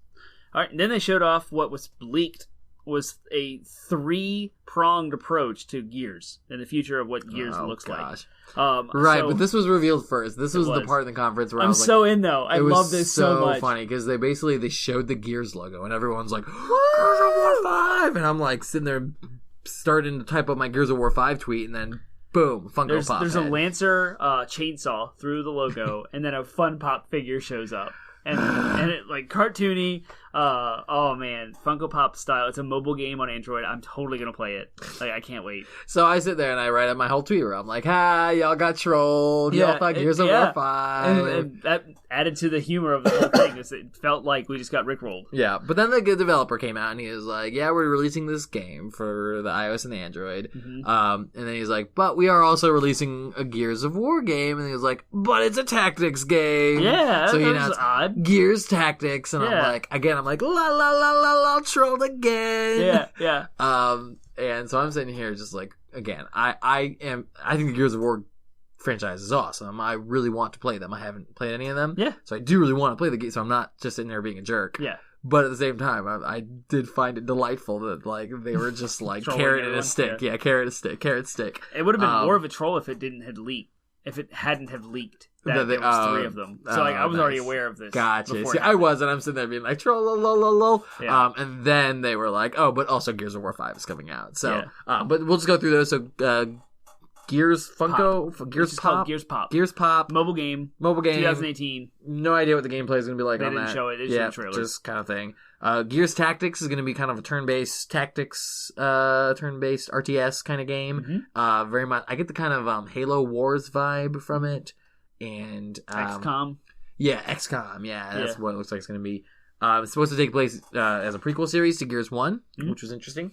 And, no release date yet. Nope. And then Gears of War 5, they showed a trailer. Yay! It looks so good. Yeah, I'll let you talk about Gears because shout out to T-Bone, my brother Tommy. Who and I, we've played through every Gears of War together. Mm-hmm. This story focuses on Kate. I don't even know, like the action of the games, the stories, it's just so good to go through the story following Marcus Phoenix through Gears 1, 2, 3, and 4. You find him as an old man that focused on his son. And now 5 looks like it's going to evolve his story into Kate. It's going to focus on Kate. So there's always 4 core characters in each game. Yeah. So we saw Marcus Phoenix through the first 3 games, and then Marcus's son was the primary protagonist in 4. Okay. Now it's switching to Kate. And I'm wondering if like Gears 6, and 7 will be like the other characters, which I can't remember their names. Gotcha. So I'm very, very excited about this. The same AAA storytelling, kind of like linear third-person shooter experience that we've gotten from the Gear series in the past. Dark, grungy, the world's being taken over by these like locusts, these big beasts that have like ravaged villages and families and ripped the world apart. The Gears are the armies, like the specialized forces that are assembled to kind of combat that threat. So I can't wait. Gears 5, I'm in, thumbs up, ready to go. I'm not going to pre-order it, but I'll wait till it comes out and we'll check it out. Yeah, I'll play through it with T-Bone again. I'm super, super intrigued by it. Yeah. And I am very, depending on if I can get my hands on some of the previous Gears games and give them a shot and see what I think of them. We could play through them all together. I would like that. I own all of them. I'd like that. Yeah. Termite and Penguin playing Gears of War. As a complete side note, there's one of my mannerisms that I just did right now. It's from Red vs. Blue season 5. Oh yeah, I haven't seen season 5. But... Oh my gosh! At one point, Church is trying to explain certain things that I won't talk about on the podcast in an effort to be family friendly. But he someone introduces this idea to Caboose, and so Church and Caboose is really confused by it. So Church goes, "We're gonna sit down, have a conversation. I've got a book that we can read together." And Caboose goes, I like that. So that's where that comes from. We have a whole episode about mannerisms we got from video games, and that's video game adjacent. So yeah, that's what I go. I like that. Nice. All right. Yeah, we gotta play Gears. Yeah, Gears. Because I like the 5 look. The gameplay looked intense. The little bit that they showed looks really cool. So I like the over the shoulder third person shooter. Anyways, Me too. That's I'm a big fan of that. They've like started the whole take cover system thing, like sprinting third person cameras right behind it, and with the shooter mechanics. I remember at the time when it first came out, I think I played a little bit of it, and I was like, "This is so different," and it's a little, for me at the time, it was a little too different. But now I've played enough third person shooters that I think I would enjoy it more. It aged well too. Yeah, it did. Cool. So that kind of wrapped up their games reveal, and they talked a little bit about Xbox big picture stuff. Phil Spencer came back out, and they talked about what? They talked about the robot apocalypse a little bit, and introduced the concept they're calling Microsoft AI. I don't know if it's a new thing, but they talked about Microsoft AI being kind of a division within Microsoft that's trying to push the boundaries of artificial intelligence. Within gaming. Within gaming, yes. This could be good for a lot of reasons. Number one, AI.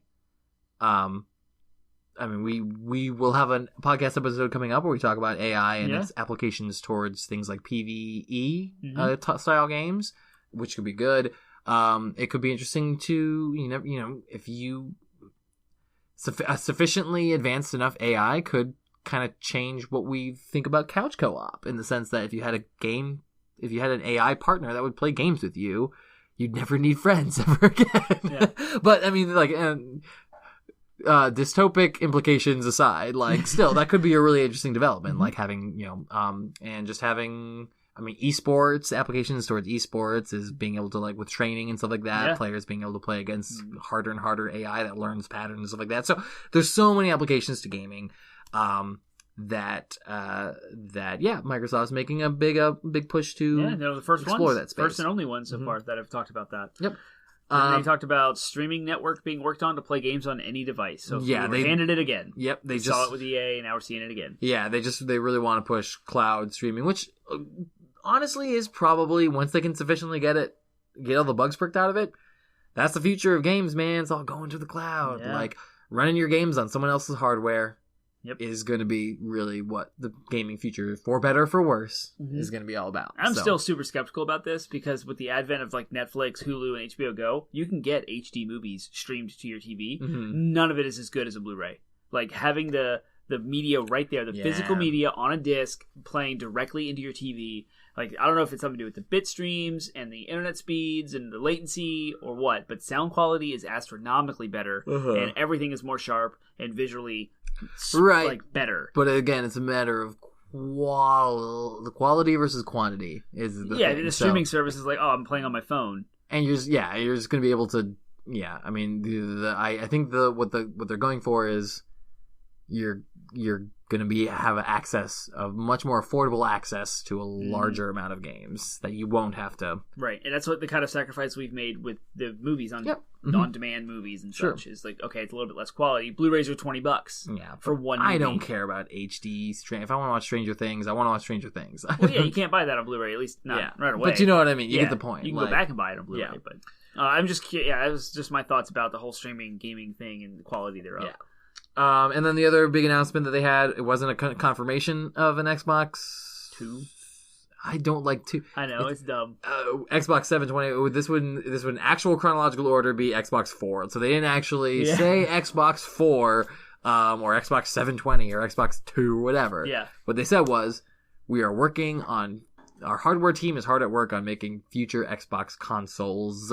Plural. So that could be half-step consoles. Like it could be Xbox One X, XL, or whatever. It could be whatever. Don't follow Nintendo. They're not good at naming. So yeah, it's who knows what that means, but it was some indication that a next gen is coming. So that was it. But oh wait, no, surprise! The whole Microsoft conference was hacked, and they showed a trailer for a new game being developed by you take this one. I'm so excited about this. So Cyberpunk 2077 was announced forever ago, like years ago, and there was recently like a tweet that set the internet ablaze that was like, oh, there's an update coming, but never happened. And so finally we get to see something about this game. They had a teaser trailer for it, and this is very like Guardians of the Galaxy and Blade Runner, Cyberpunk, the title, it really is. I'm literally like making a tweet where I'm like, it looks like some kind of cyberpunk game, and then literally the title flashed up and it was Cyberpunk 2077. I was like, oh, okay, Cyberpunk. It's made by CD Projekt Red, which did The Witcher 3. Yes, so very anticipated. Everybody's been waiting. Good. Everybody's been waiting for the next project from CD Projekt Red. Everybody. And it's and this is it. What I don't know if people caught this, because what most people were like pointing out is in the whole like hacking sequence, people were pointing out how like there was like a message from CD Projekt Red that they parsed out and spread around the internet. Yeah, it was the very first thing it showed. And I don't know if this was intentional or not, but like there's a part where he's going through, there's like 3 options. It's like show demo, show trailer, and then there was one that said Final Fant trailer or something like that. And I was like, what? Are they teasing the Final Fantasy VII remake or something? Like, it was, I don't know if that was intentional or not, but I saw it and I thought it was important. So, yeah, that was that. So Cyberpunk, so again, no gameplay, only little bits of what the story could be about, but it's still a very anticipated title from based on the developer alone. So. Yeah, they did sort of confirm that it's going to be like a open world RPG though, in the same style as The Witcher. So just big RPG open world, that formula that works. I've heard people have gone back behind closed curtains and talked about this game, and apparently there's this really awesome sequence. It's a first-person game. They're not calling it a first-person shooter RPG. They're calling it a first-person game with shooting mechanics.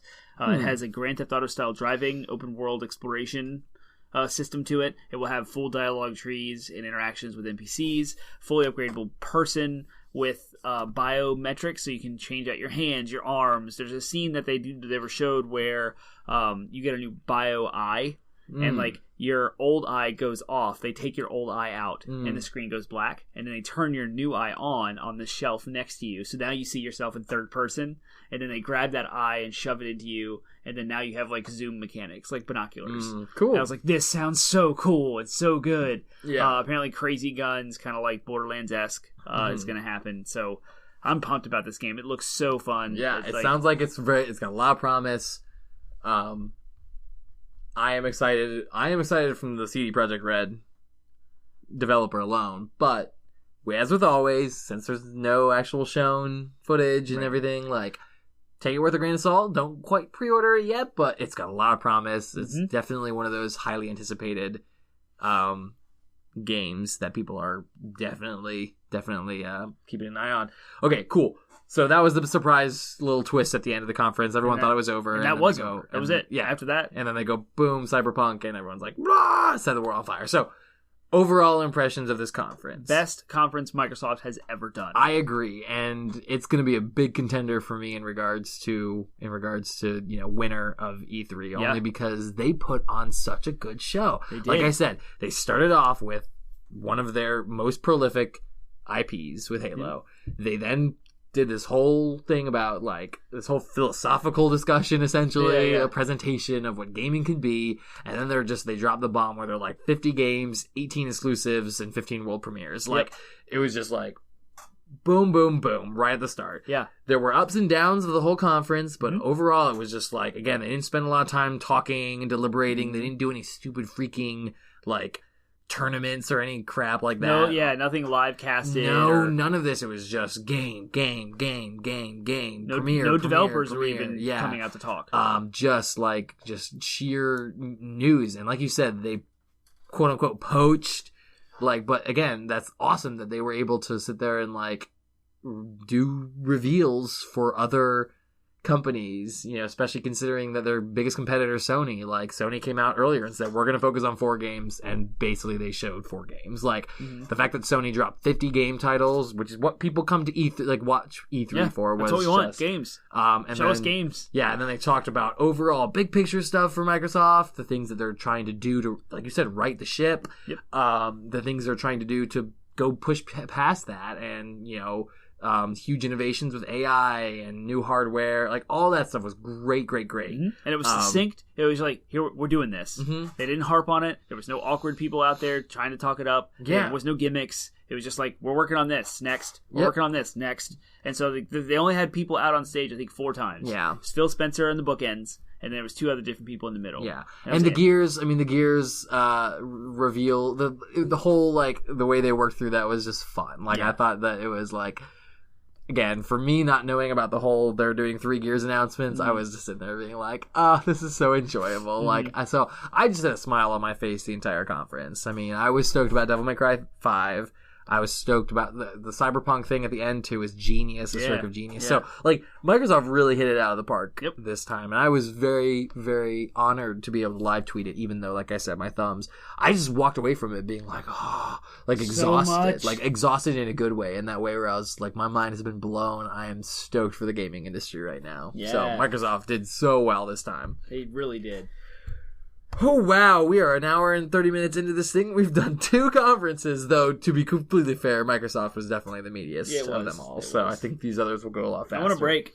I want to get a drink. All right. I will then pause this, and we are not editing it, so they will hear all of this. It's fine.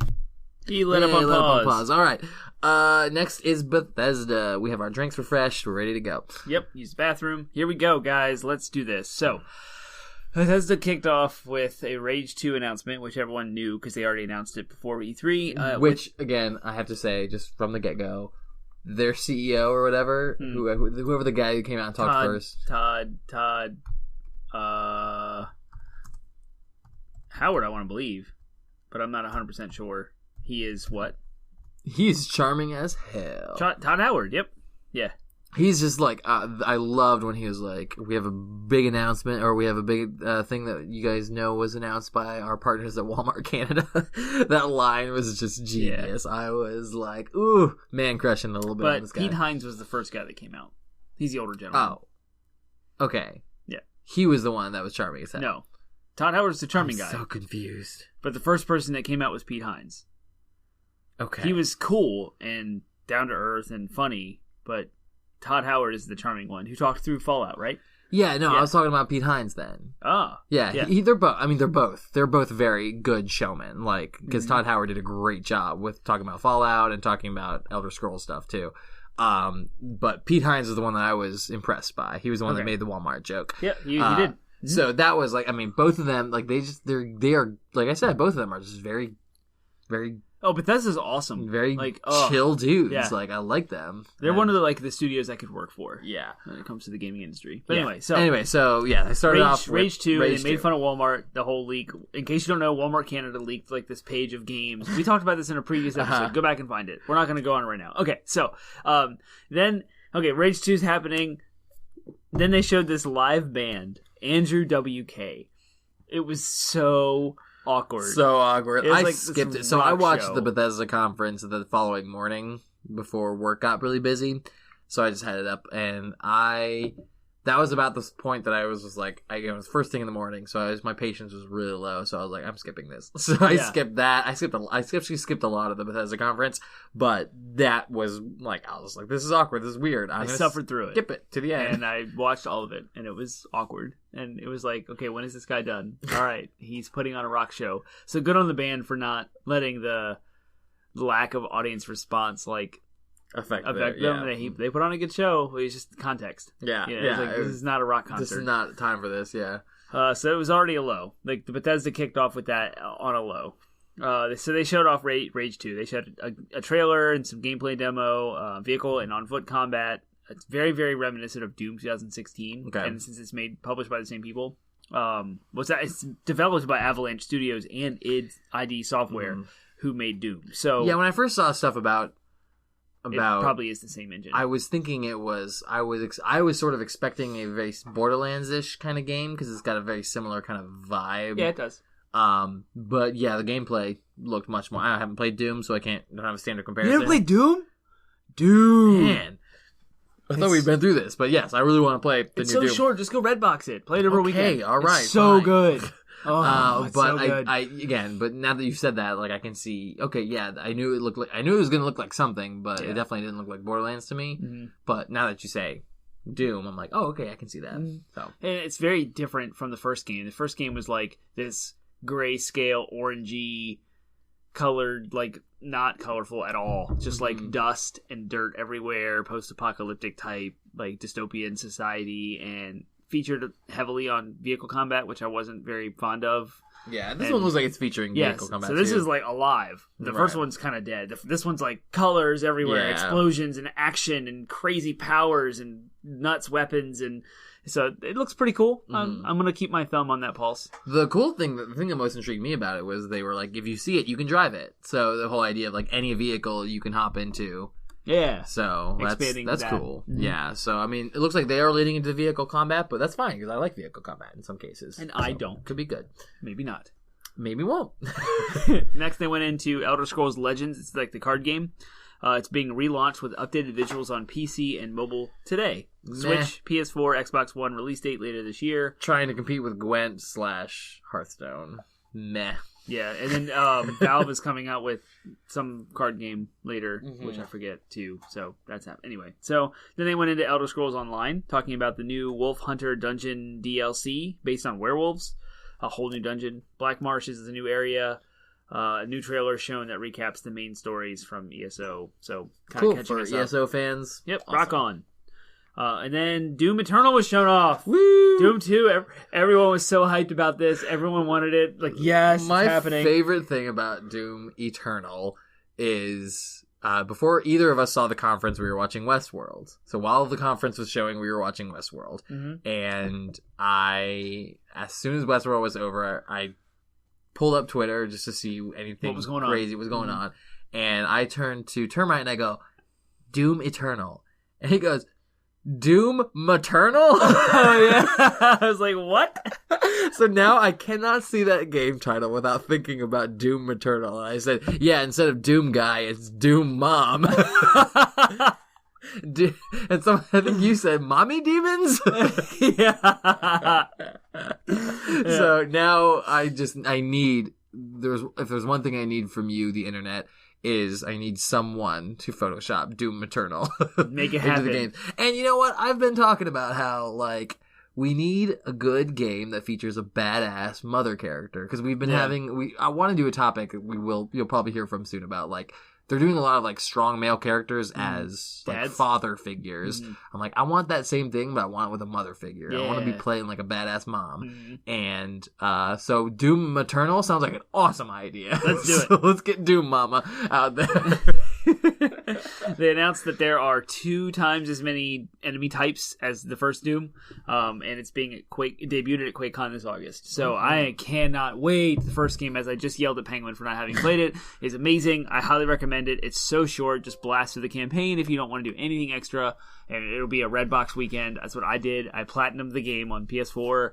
It's so good. This can be a side tangent, but I think interesting. Yeah. Did Bethesda basically acquire the developers of the original Doom? Like, is that ID Software? Oh, okay. Yep. Cool. So, like, they got people who are making Doom were the people who were making Doom back in for the better 90s. or worse. I mean, they fragmented everywhere, but right, the company id Software ID. That's awesome. Same thing with Quake then, because they also make Quake. Right. Yeah. Cool. Awesome. Speaking of Quake, see, I got there. Hey, Quake Champions was shown off to have a free-to-play week from June 10th through the 17th. Keep it forever if you download it this week, which is, it's kind of already a free-to-play game, so I don't really understand that. New trailer, new characters. Cool. It's more Quake. Fast-paced online action shooter game. I like it. I've dabbled because it's free.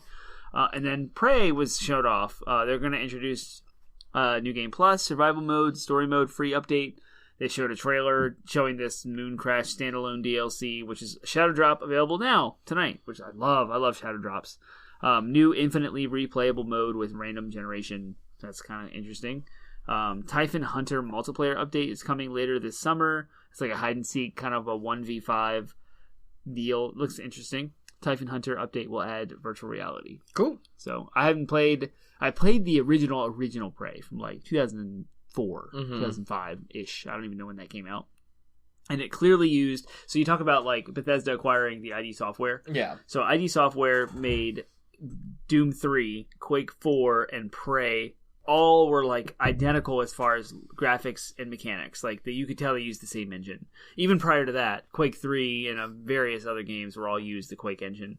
So they've continued that trend now. We have Rage, Doom, and Prey. Got it. But so there's a new Prey that came out last year, I believe, 2017. I haven't played it. This is all DLC and additions to that game. Got it. It looks awesome. But it's one of those games on the it just missed. The B line game that I'm like, any of these games that we talk about that y'all are like your favorite franchises, like just know we would play them if we could. Like we would play them if we just got paid to play video games. Yeah, we would do this stuff all the time, and we talk about how excited we were about them. It's just a matter of like we just can't. If you guys like, share, and subscribe us, and we get enough followers, and we'll be closer. We launch our Patreon, then we get some money. Yeah. Then we can actually get paid to play games, and then we would be able to play all these things for you. So it's your fault, clearly. We just had more time. This is what happens when it's 10 o'clock at night and 10:30. We've been already recording for an hour and 40 minutes as we start blaming y'all. No, we love our audience. We don't. We love you. Kisses, love, hugs. Chef's kiss. And other kinds of kisses. Butterfly kisses, Eskimo kisses, just all the affection for y'all. Yes. It is 10:40. Let's keep going. All right. Next up, they showed off Wolfenstein. Not a third one. It's just DLC for the game that came out for Wolfenstein 2. This is called Youngblood. It's solo or co-op following the Blazkowicz. I can't read. Blazkowicz twins. It looked awesome. The Wolfenstein 2 New Colossus looks amazing. I don't have time to play everything. I can't. It's a first-person shooter. you kill Nazis, and I loved how like they were upfront, obvious, and blunt about kicking Nazi bad words. Like it's so funny, and they were like, other companies are scared to show Nazis, but we're not. Like it's awesome. Yeah, that was the air they put off. Yeah, there's this thing going on in our culture right now where people don't want to offend the neo-Nazis apparently, since their president got elected. Right. But yeah, no, Wolfenstein, Bethesda's just like, all the swastikas, blow up all the swastikas. So respect. Yep. Not even trying to hide it. I mean, they're going through all their IPs. Like Bethesda, good on them for at least touching all their tickets, as we say in the IT world. Is they're going through and they're hitting all their IPs. So everyone who any Bethesda game that people like, they're Wolfenstein, Doom. Prey, Rage. They're getting all the people are getting news from all their favorite franchises. And they save the best for last. That continues, yes. Yep. Well, they also have a Wolfenstein Cyberpilot VR game where you play as like a hacker. It seems interesting. Yep. I've never played VR. That might be rectified tomorrow. Oh yeah, so good Saturday. For you. Saturday, I'm gonna go up and play some VR, some PlayStation VR specifically on our PlayStation 4 Pro. I'm so excited. Who, where, when? Longtime childhood friend of the show. His name is James. He's invited us all up to Arlington to play Munchkin with him. My brother and I, all of us, and some other friends too. He grew up on the same street as us. We spent so much time together. They're like childhood friends is an understatement. Sure. Like went to school together, graduated. We kind of like got professional jobs and went on our different ways. And proximity left us.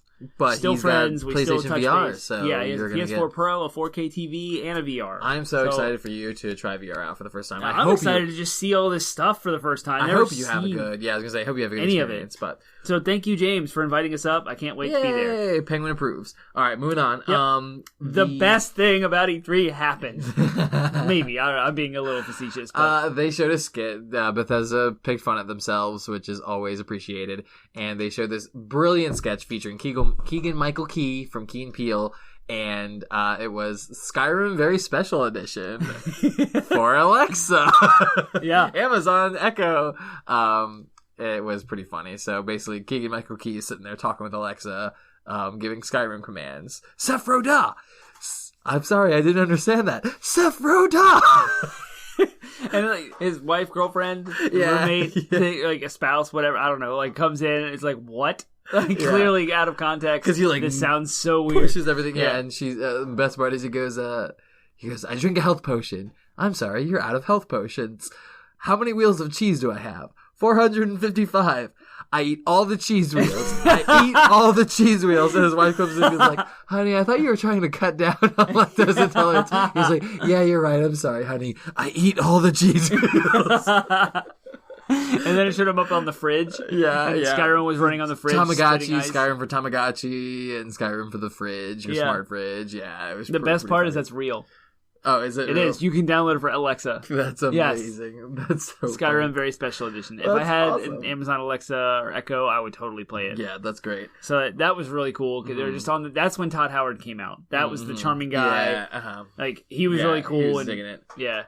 Cool. So next they hit the thing that everyone's been wanting them to hit since they announced it. Yep. Fallout 76. What the crap is it? Yeah. Why isn't it Fallout 5? Fallout 76 is.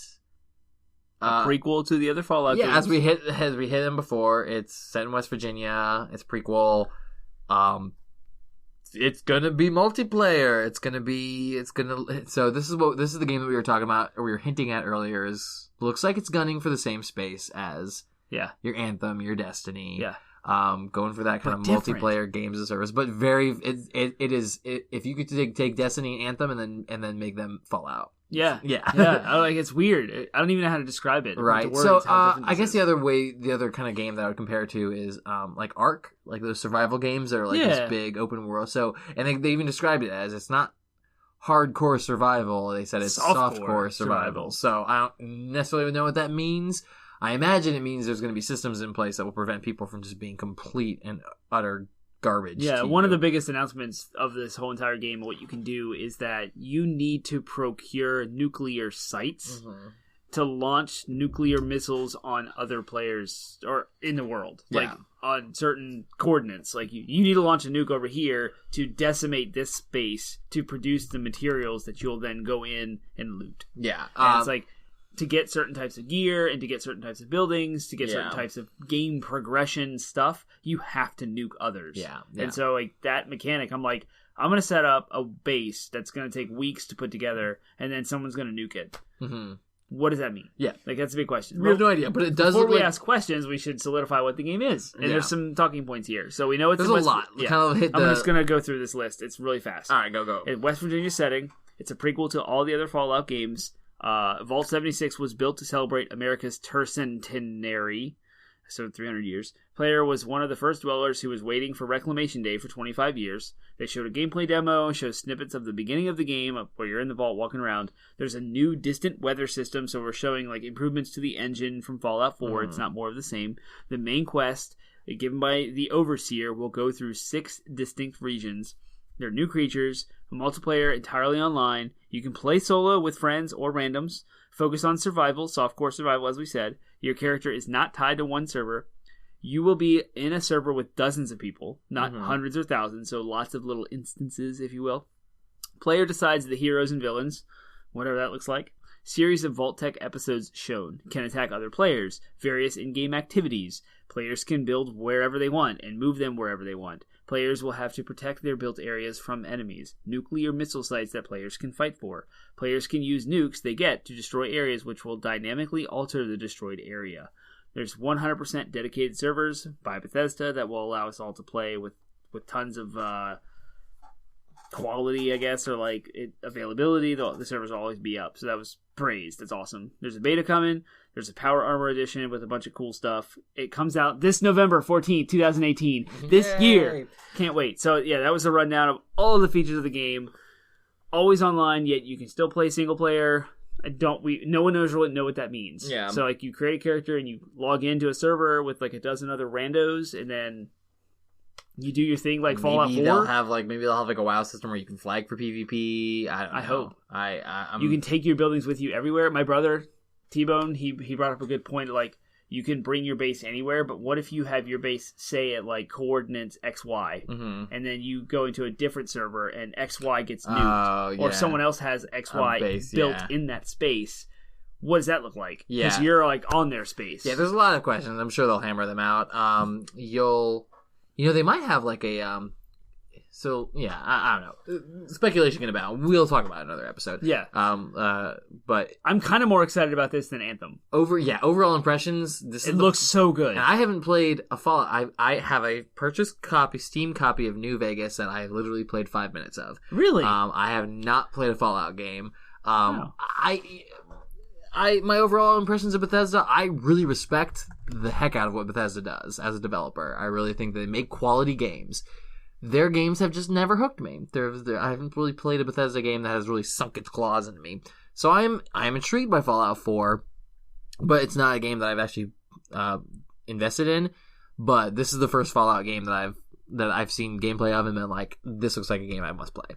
So I'm very intrigued by it. Yeah. I hope they work very hard to prevent griefing by other players. Me too. Because that will be what ruins this game for me, is if they can just... I think there was a cinematic shown from one of the other, I want to say Fallout 3, and it was just a cinematic of Fallout 3 where, like, you see a vault opening up and people wave, and then the people outside just, like, gun them down. Yeah. And they're like, this is basically going to be what vault, what newbie, how players in Fallout 76 are going to react to newbie players. And I'm like, see, that kind of thing worries me. So me too. So I hope Bethesda realizes that most people, I wouldn't say most people, but there's a large percentage of people online who just want to make the game miserable for other people. Yep, and that will ruin this game if they allow that kind of stuff to happen without any escape from it. So I don't know what that means, or I don't know what that will possibly look like, but I'm hoping that they have systems in place for that. So, let's go ahead and move on. FYI, Fallout 4 Game of the Year Edition, which comes with all of the crazy DLC, is only $30. It's your birthday. Huh? What? It's your birthday. Soon. Yeah. And Fallout 4 is only $30 for PS4 with Game of the Year with all the DLC, which was like a $25 season pass and a $60 game. So $85 down to $30. I will. If you're interested at all, you should play Doom first. Okay, moving on. Fallout Shelter announced for PS4 and Switch. I downloaded it yesterday and started playing it on my Switch after having played it on my phone. Much better on the Switch. way better on the Switch. Cool. I don't know why. It just feels good with joysticks and buttons and like playing through it. I like it. It's cool. It's free to play. It was a shadow drop. Came out tonight. Yeah. Night it was awesome. Then they showed this other mobile game called Elder Scrolls Blades. This looks like hands down the best mobile video game I have ever seen in my life. It looks like Oblivion as far as graphics like quality. Yeah. And it's a full-blown RPG where you can customize your own character from development on with storytelling and dialogue and everything you want from like a full-blown console game in a mobile form. It looks so good. It's a rogue. There's 3 different modes. So when you log into the game, they showed a trailer for it. It can be played in portrait or landscape. That's cool because they called portrait mode meeting mode, which was hilarious. Because like, if you're in a meeting and you check your phone, it's obvious you're playing a game if you hold it landscape. Oh, yeah. But if you're holding it in portrait, it looks like you're, responding to an email or something. But no, you're playing Elder Scrolls Blades. That's all right, funny. so there's 3 modes. There's Abyss mode, which is like a roguelike endless dungeon crawler. So you just keep playing till you die. Arena mode, one-on-one combat with other players, so PvP. And then Town mode, which is story. Features town building. You can go to friends' towns and visit. There's questing, character development, etc., gear, weapons, all that awesomeness. Will be on mobile, PC, and consoles. Supports VR on all platforms. All platforms can play together, even VR. So from your phone, you can play with someone on Oculus Rift. Awesome. From your PlayStation 4, you can play with someone on Oculus Rift. Like, it's everything. Great. All over the place.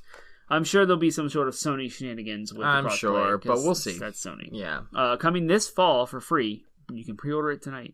I have pre-ordered that because it's free to play. Great. Doesn't cost me a dime. I'm in. I am averse towards mobile games. Usually, yeah, me too. But I usually am as well. I will let you test it for me, and Yeah. if it's awesome, let me know. Let's play together. Cool. All right, next they showed an entirely new IP, which they announced. Todd Howard announced this called Starfield. I think Starfield had been hinted at a while ago, or maybe leaked last year. Something happened with everyone. Kind of knew this. But it's sci-fi setting, single player teaser trailer coming next gen. Are we to presume that this is going to be like a space opera version of? Is this going to be a Bethesda RPG like Skyrim? Yes. Like Elder Scrolls and Fallout, but set in a sci-fi like space opera setting? Cool, great, Exactly. That's awesome. Good for them. The key to this is next gen. So PS5, Xbox 722 4. Cool. That's hilarious. I'm even saying that. And then before everything ended, 722 4. I like it. they showed off a very, very early teaser trailer of Elder Scrolls 6, which the audience went wild. And they said this is coming after Starfield. It's about time. I am more excited about Elder Scrolls 6 for one specific reason. What's that? That is that they will stop porting Skyrim onto everything. They can finally end the stigma that they had to make fun of themselves for. The funny part about the whole thing about the Key and Peele, what's his face, skit, is that no one can make that joke anymore because they did it better. They did it. I don't know about better. They did it. Yeah, I would say better. It's kind of like their dad making fun of themselves. Yeah. Yeah. But that's it. Like, no one else can now. Skyrim on a fridge. It's been done. It's Tamagotchi. Oh yeah, they did the Alexa thing. Like, it just kind of falls flat now. Sure. Anyway, it still doesn't change the fact that they're going to port it over to every piece of hardware. In a not joking way, I mean, legitimately, we're still gonna get Skyrim on to whatever the heck comes. Yeah. So I'm excited that they can finally start porting another game over to everything. In like 5 years. No, it'll be longer than that. That's what I want to talk about. So like, Starfield is coming out. They've already said next gen. So if they're in development of Starfield now, think of like a 5-year development cycle. They came out with Skyrim how many years ago? So long. I don't even know how Bethesda splits up their multiple studios. But Fallout 4 came out in 2016, 2015 maybe? Yeah, it was 2015, 3 years ago. So usually a big RPG game takes 5 to 6 years to come out. So like, if they came out with Fallout 4 3 years ago, Fallout 76 is now coming. So who knows how they're developing Starfield. Yeah. When are we going to get a PlayStation 5, Xbox 2, 724? When? 2021? 2020? Right? 2 years from now? Yeah. And then Starfield might even be in the launch window of that for a year. So Starfield's not coming for like 2022. Yeah, And then Elder Scrolls after that, because it's in pre-production. They have nothing. You'll be lucky if that. Elder Scrolls 6 comes out by the time Sam's going to college. Exactly. Yeah. Well, 2024, 2025. Can you even believe that we're talking about that year right now? That's awesome. The best part about the Elder Scrolls trailer reveal, though, for me, other than the fact that they can stop porting Skyrim, maybe, is the fact that the gaming community is going crazy trying to figure out where the setting is. They're analyzing every little piece of the trailer. Because all the Elder Scrolls games are in the same universe, right? Yeah, they all take place in different regions of the greater world of Tamriel. Yeah. So Morrowind is far to the west, and Skyrim is the most northern continent, and so everyone's... Oblivion takes place in Cyrodiil, something like that. So it's not the same. So it's one of the few that doesn't have the same name. But Cyrodiil's in the middle somewhere. I think it's to the south of Skyrim. Anyways, there's a couple regions everyone's looking at right now. I don't remember what they're called because I'm not a huge Elder Scrolls fan. But so I mean, it would be so fun to just clear your slate of all video games and just kind of dive into Elder Scrolls.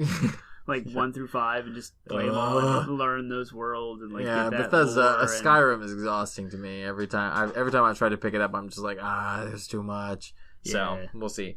Cool. But that basically wrapped up the Bethesda conference. Overall impressions, what do you think? Bethesda started off horrible, garbage, and then it was all good from there. They kind of stepped up. Yep. Like you said. I mean, like I said, they touched Todd Howard was awesome. Yeah. They hit all of their IP. They hit all their IP, which is by good. the end. I was like, Bethesda, I'm so excited. They did well. I mean, like I said, I myself am not a huge Bethesda fan in regards to just a lot of their games haven't clicked with me. Yeah. And that's fine. They don't have to.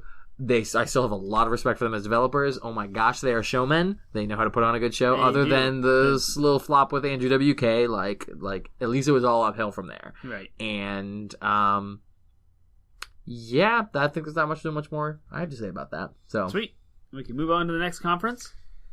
All right, what's next? Square Enix. So I had to catch this at a Starbucks between meetings and at my lunch break at work. I did watch it live while it was happening.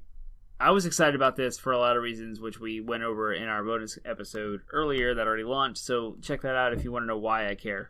So here we are. We're just going to jump right in because we're 2 hours in already. Yeah. All right. So they start off with Shadow of the Tomb Raider, kind of a more extensive look at actual gameplay. Everything we've seen in the past up until now has been trailers, teasers, story, kind of developing what the world is. So they showed the opening moments of the game. They showed combat, stealth gameplay, full underwater exploration and survival. Biggest hub in any Tomb Raider so far. It comes out September 14th, 2018, which we already knew. Mm-hmm. So we're just more excited about Tomb Raider. Great. Yeah, Tomb Raider's great. I mean, this is Tomb Raider 3 again. I was going to say, it's just I haven't played Rise of the Tomb Raider yet, but I mean, there's not really much that they can do differently, but there's not really much they need to do differently. A Tomb Raider game is going to be a fun, stealthy, gritty combat exploration, Indiana Jones style adventure. It's going to be, a little bit darker than Indiana Jones with the lead female protagonist.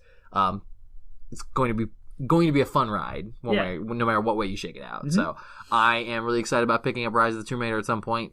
Are you going to borrow it from me?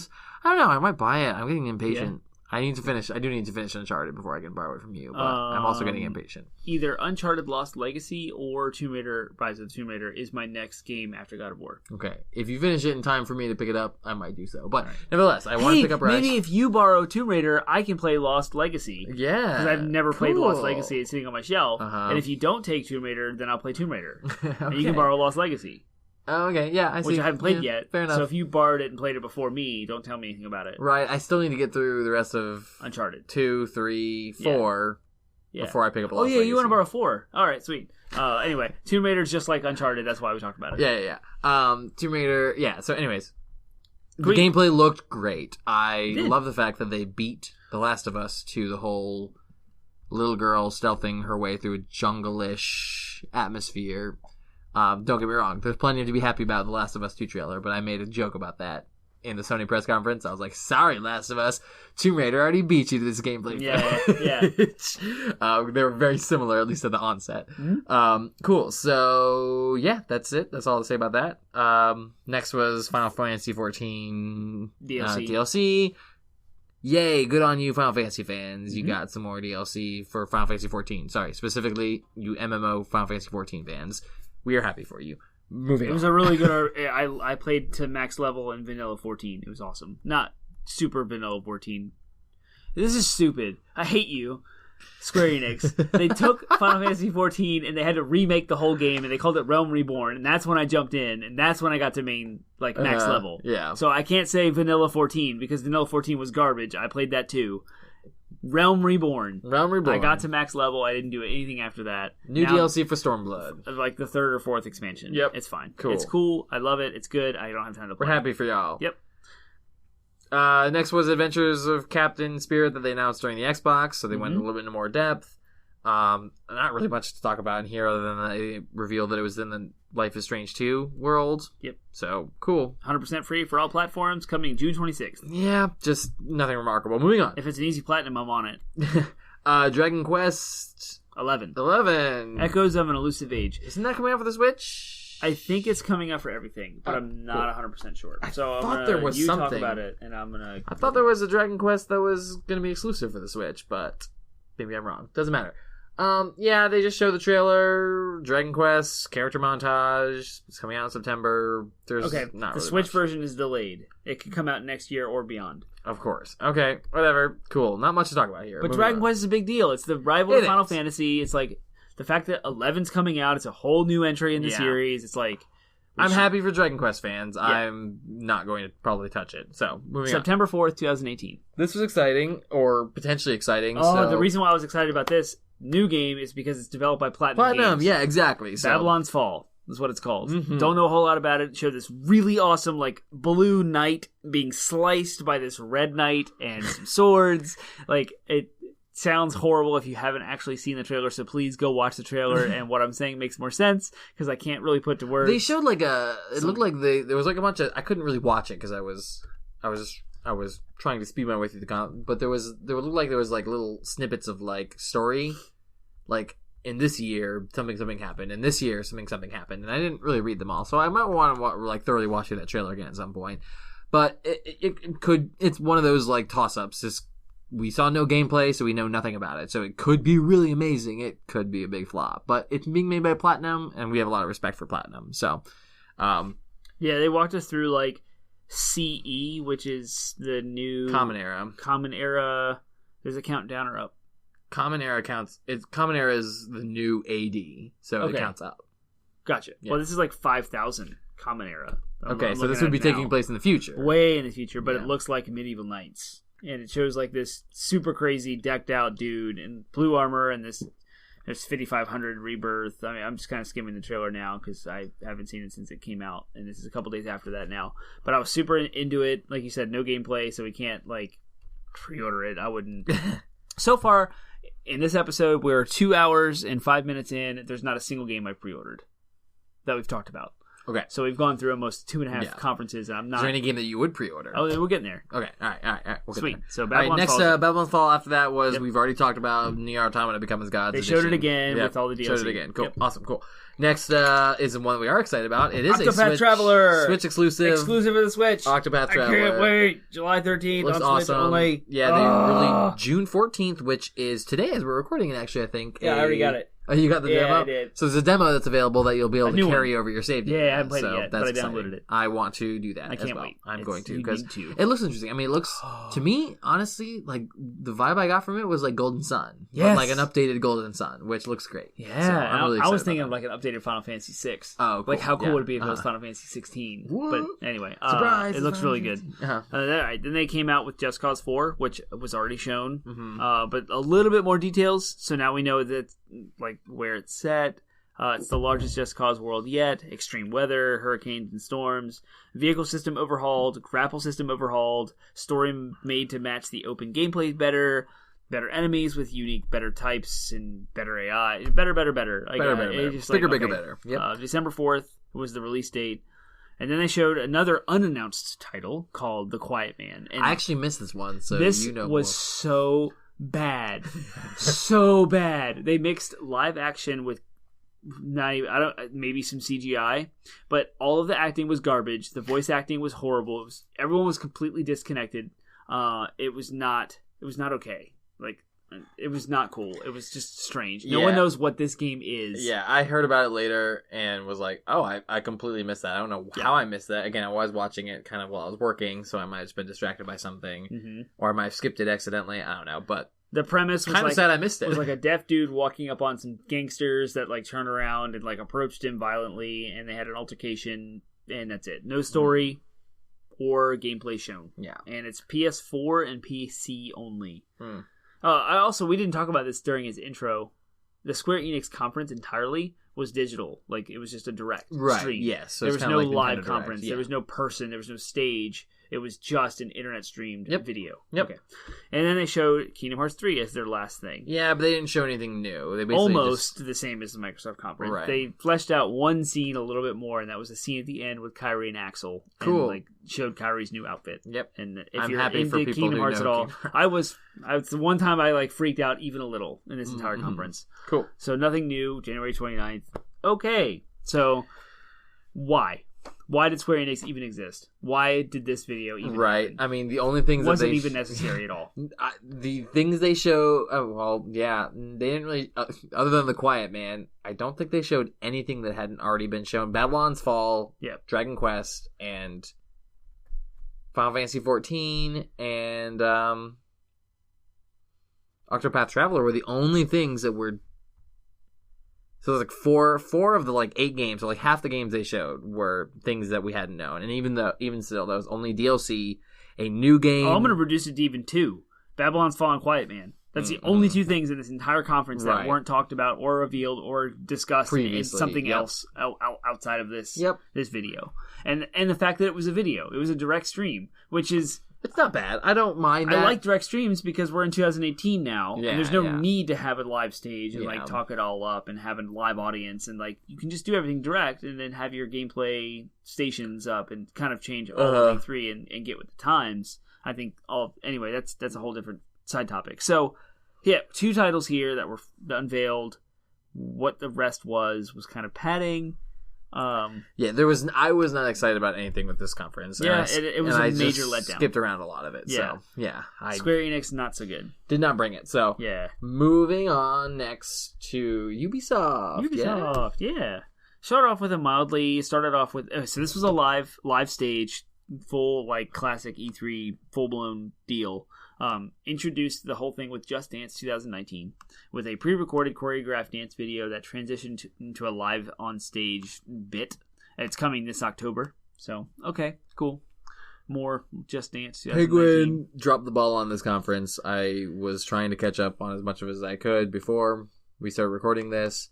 I got about down to The Division, which we'll get to, and then I had to start recording. So I will let Termite kind of hit most of this. So all right, so then Beyond Good and Evil 2, which was announced last year as kind of a Kickstarter type like intro. We're gonna get the crowd to fund us situation. I don't know if it was actually Kickstarter. Crazy big deal in the gaming industry. Tons of people excited about this game. I never played the first one, so I'm kind of disconnected from it all, unfortunately, because it seems like a pretty big deal. They showed a new story trailer. Jade is back. Breakdown of the major characters were shown. You're a space pirate captain at the end of the 24th century. It was a very short pre-alpha gameplay was shown. Co-op or single player. It's an action-adventure RPG.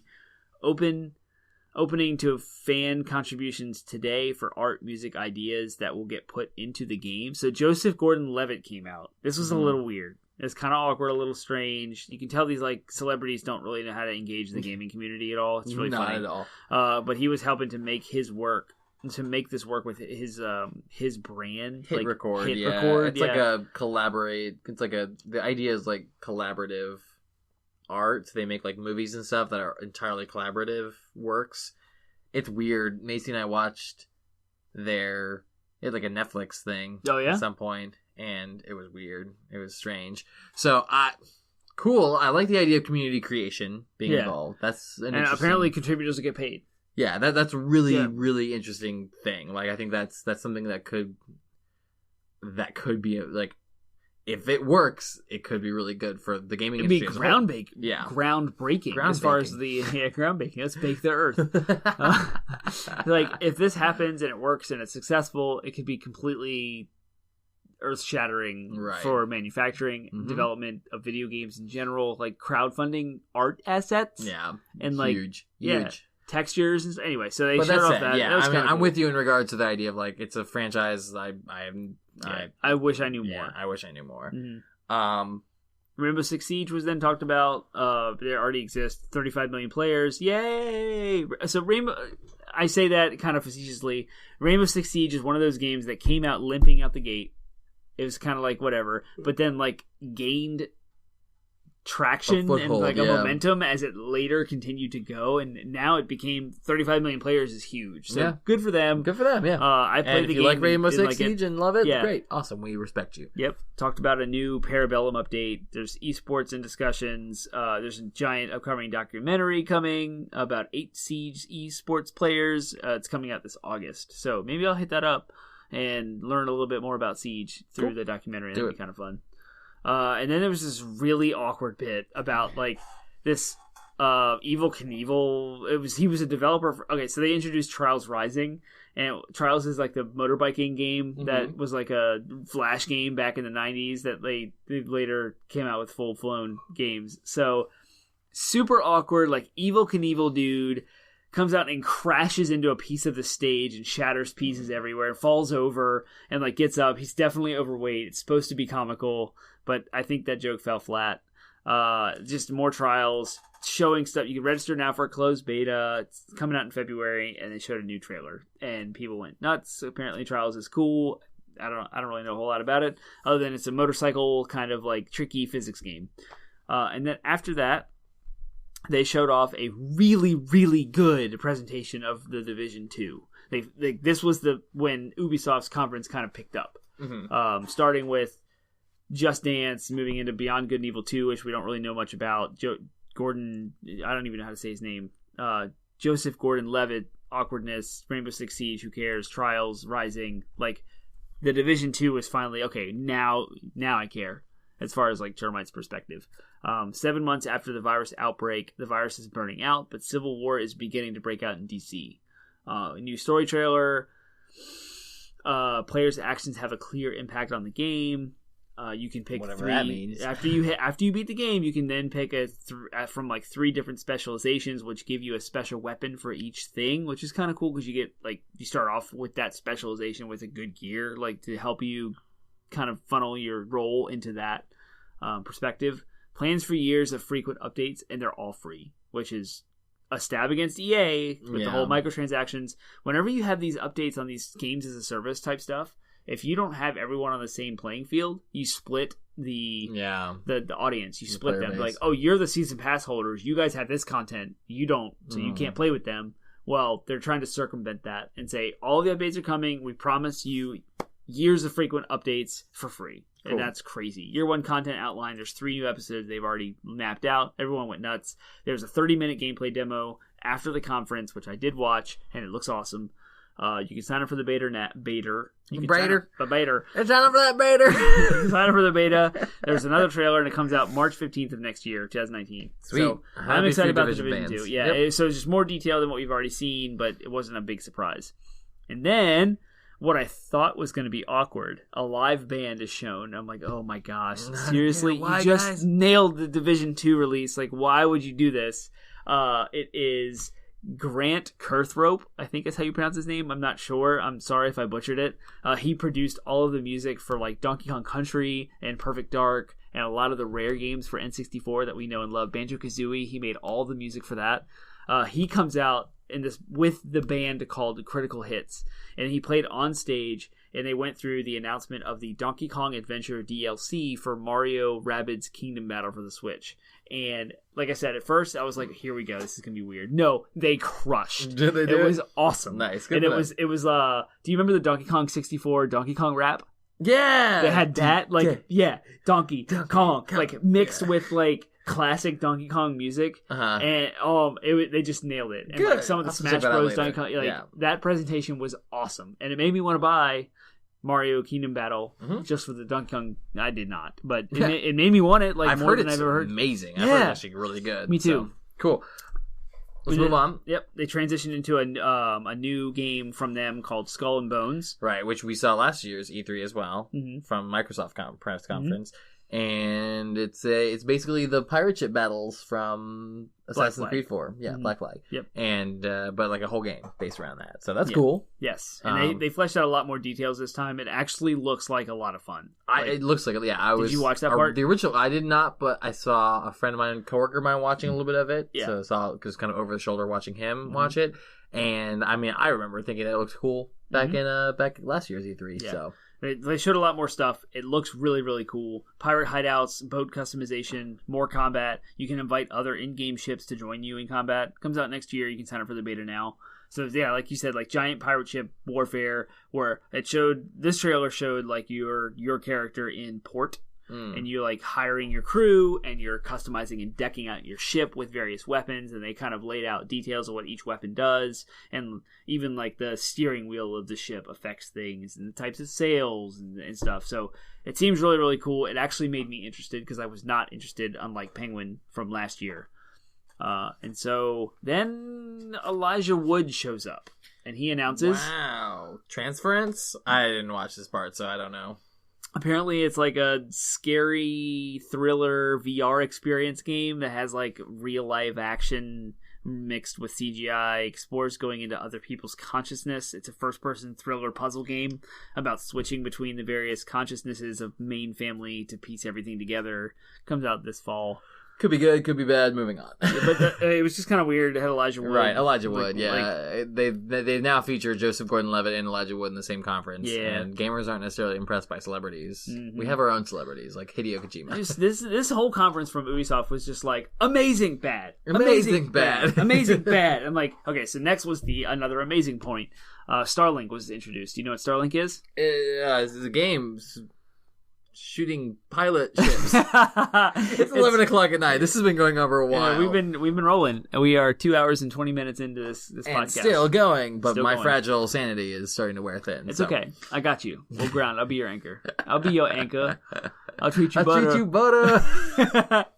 So Starlink is another Toys to Life game. This time you're building ships. Like things that you fly in space and shoot lasers at. Very reminiscent to Star Fox. Funny you mentioned that. Shigeru Miyamoto's on the stage, and they invite him up the stage, and they announce Fox from Star Fox is in the game. They're going to have an R-Wing Toys to Life figurine that you can scan into the game and play a special Switch-exclusive Star Fox like expansion to the game. Well, which, in retrospect, is kind of funny, because there was a leak that there was going to be Star Fox announcement at E3. It was. And it wasn't the racing game the F-Zero style racing game that everyone was expecting. Right. This was it. Yeah, this was the Star Fox tie-in. Yeah, That's cool. So like Mario Kingdom Battle was the Rabbids like last year with Ubisoft showing off a Switch game. It's like a tactical RPG, and they threw in Mario characters. Now they had the Donkey Kong DLC added to that. So it's already like Ubisoft and Nintendo have this established relationship. So the fact that Star Fox has been added, expected, exciting, cool. You play as an R-Wing in this new like shooter. Don't know if I'll ever play it. Mm-hmm. Then the developers for For Honor came out, and this wasn't bad at all. I'm not tied to For Honor. I don't really know a lot about it. It was fine. They have a recap of updates since the launch. They gave a special thanks speech to the community because, like Siege, it came out limping and it kind of amassing this new audience. There's a free starter edition on Uplay this week. You can get it now and keep it forever. The trailer for new DLC for Marching Fire comes out, adds 4 Chinese fighters, comes out October 16th. There's a new 4v4 mode called Breach Castle Sieges, which looks really cool. This is one of those games that I would love to just like dabble on the weekend sometime, but I don't have I did a free weekend of it. It was interesting. I mean, Castle Sieges 4v4? It sounds awesome. Yeah, yeah. I mean, it's very clearly set up to be like a multiplayer, like a competitive multiplayer game. No, it's much more like a Call of Duty, but with sword play as opposed to, which I think is really cool because I have some training in sword play. But nevertheless, it's still like a competitive game that I just not very good at. So like it was interesting though. It was different, but it very much had like a Call of Duty vibe, kind of like in just the way that the game, you progress through it and the way the game works. So nevertheless, like you said, interesting, but I'm respecting Ubisoft for kind of like hitting their IPs, like you said. So just going down the list and supporting them all. Next up, they showed like another trailer with cars and racing, and it turns out to be The Crew 2. They showed a trailer for it. It's free to play on June 21st. It's more like simulation kind of racing. The Crew, I don't know a whole lot about it. The fact that it's free to play already turns me off. I don't really like the race to the bottom price model. Cool, moving on. And yeah, that's The Crew 2.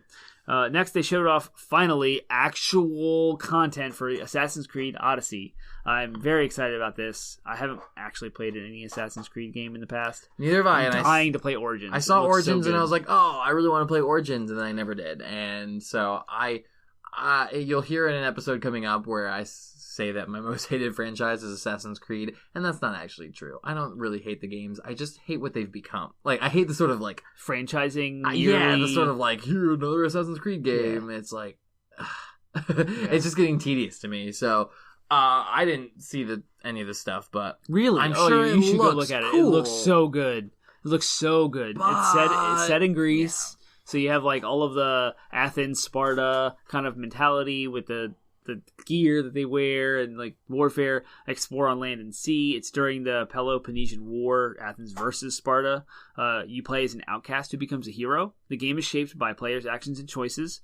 You have 2 characters to choose from, which is a big deal. You can choose a male or female character. Good for them. Every single Assassin's Creed up to this point has been just a male. So the fact that you can now pick someone, that's awesome.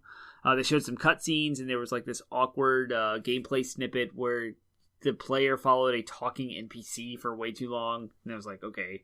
Player can interact with the story and history more than ever before with basic dialogue options. They showed the female character off. Combat, inventory, player skill tree looks just like Origins, is ripped right out, which was new for Origins at the time, so this is now the second game. It's only been a year, so no wonder. Showed a giant battle that the player itself fights in with like this war on beach. It looked really cool. The combat kind of looked a little clunky compared to things like God of War, where it's really smooth and nice. So like, I'm a little skeptical of the combat, but it's Assassin's Creed. Yeah, everything I've seen kind of seems similar. I need to play through these games. Comes out this year, October 5th. Cool. It really is the sequel to Origins. Like, it's just, here's Odyssey. It's a whole different setting, but same engine, you can tell, same mechanics, same development character wise. All right, overall impressions of Ubisoft. You can talk more about this than I can. I would give it like a C, I guess, as far as ranking. It's right in the middle, because like it goes up and down with the awkward moments of the celebrities thrown in there and the Just Dance stuff. It's just kind of campy and like, do you really need it? But I loved when it hit, and that was the Division 2, the Mario Rabbids Kingdom Battle, Donkey Kong DLC. The Starlink and Assassin's Creed nailed those. So, neck and neck with Bethesda. Oh, okay. Yeah. Interesting. Mm-hmm. All right, moving on to Sony. I'm going to pause for just a second. All right, we just need to catch our breath there for a second. 2 left. Sony and Nintendo. 2 left. 2 more conferences. So, and then we'll hit kind of the overall E3. Sony is the most near and dear to my heart. I was most excited about Microsoft for what we didn't know. Right. I'm most excited about Sony for what we did know. They yeah. announced before the show even started they were going to focus on 4 games. That's The Last of Us, Ghost of Tsushima, Death Stranding, and Spider-Man. But there were a couple of surprises. There were, and we anticipated there being the surprises, but we knew from the beginning, from the get-go, that they were going to focus on 4 main titles. Yeah, and so they let's did. talk about setting first in regards to where did this conference take place? It was in a church.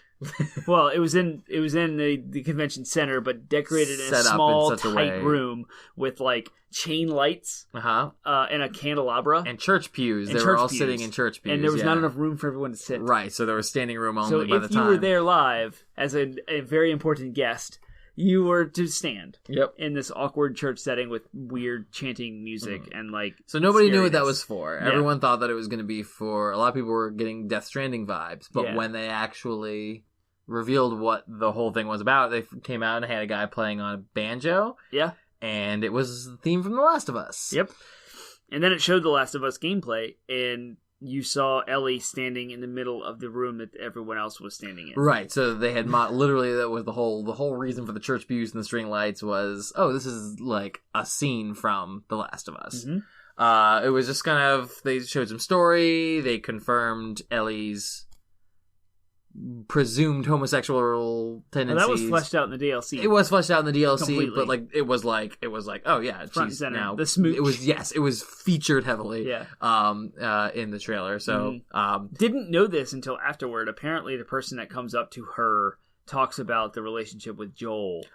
In such a way that that's my dad. Oh yeah. And I was like, whoa! I didn't catch that. I need to go back and rewatch it. But like highlighting the fact that Ellie assumes Joel is her dad, which in the first game is like touched on, but not not solidified. Yeah. So after a brief little bit of story, fleshing out the story, they then showed gameplay. Amazing. And I give it flack for being for feeling tonally similar to the Tomb Raider gameplay we had just seen a day before, but in regards to just the way that this game looks, like, oh my gosh. Like, people are speculating that it's scripted, but Naughty Dog's history proves that this is not scripted. Right. Like, this is actual gameplay. So but it's just so advanced and so crazy. And like just little detail. Like it's all detail work too. Yeah. Like Ellie gets shot by an arrow in her shoulder, and she looks at her shoulder, pulls the arrow out, and reacts to it. You know what I mean? Yeah. Like it's all very. There was a moment where she was standing by like a glass case and fighting someone, and she like slammed their head into the glass case. So it's like all very like everything depends on your environment, context sensitive, kind of like dynamic, changing combat. Yeah, so very very cool. I imagine that some of the dialogue lines while she was being hunted by the antagonists, I think some of those might have been scripted. I'm not quite sure that they're going to react to like, she's under the car. Like, they don't know that you're going to be under the car. Maybe. They might. Yeah. So, we'll see. But it was remarkable. Remarkably exciting gameplay footage. But yeah, they showed more story. And then they had a long intermission where they were changing venues. So they were like... physically moved the audience from this church setting down to a different room that was set up like a Japanese garden. Meanwhile...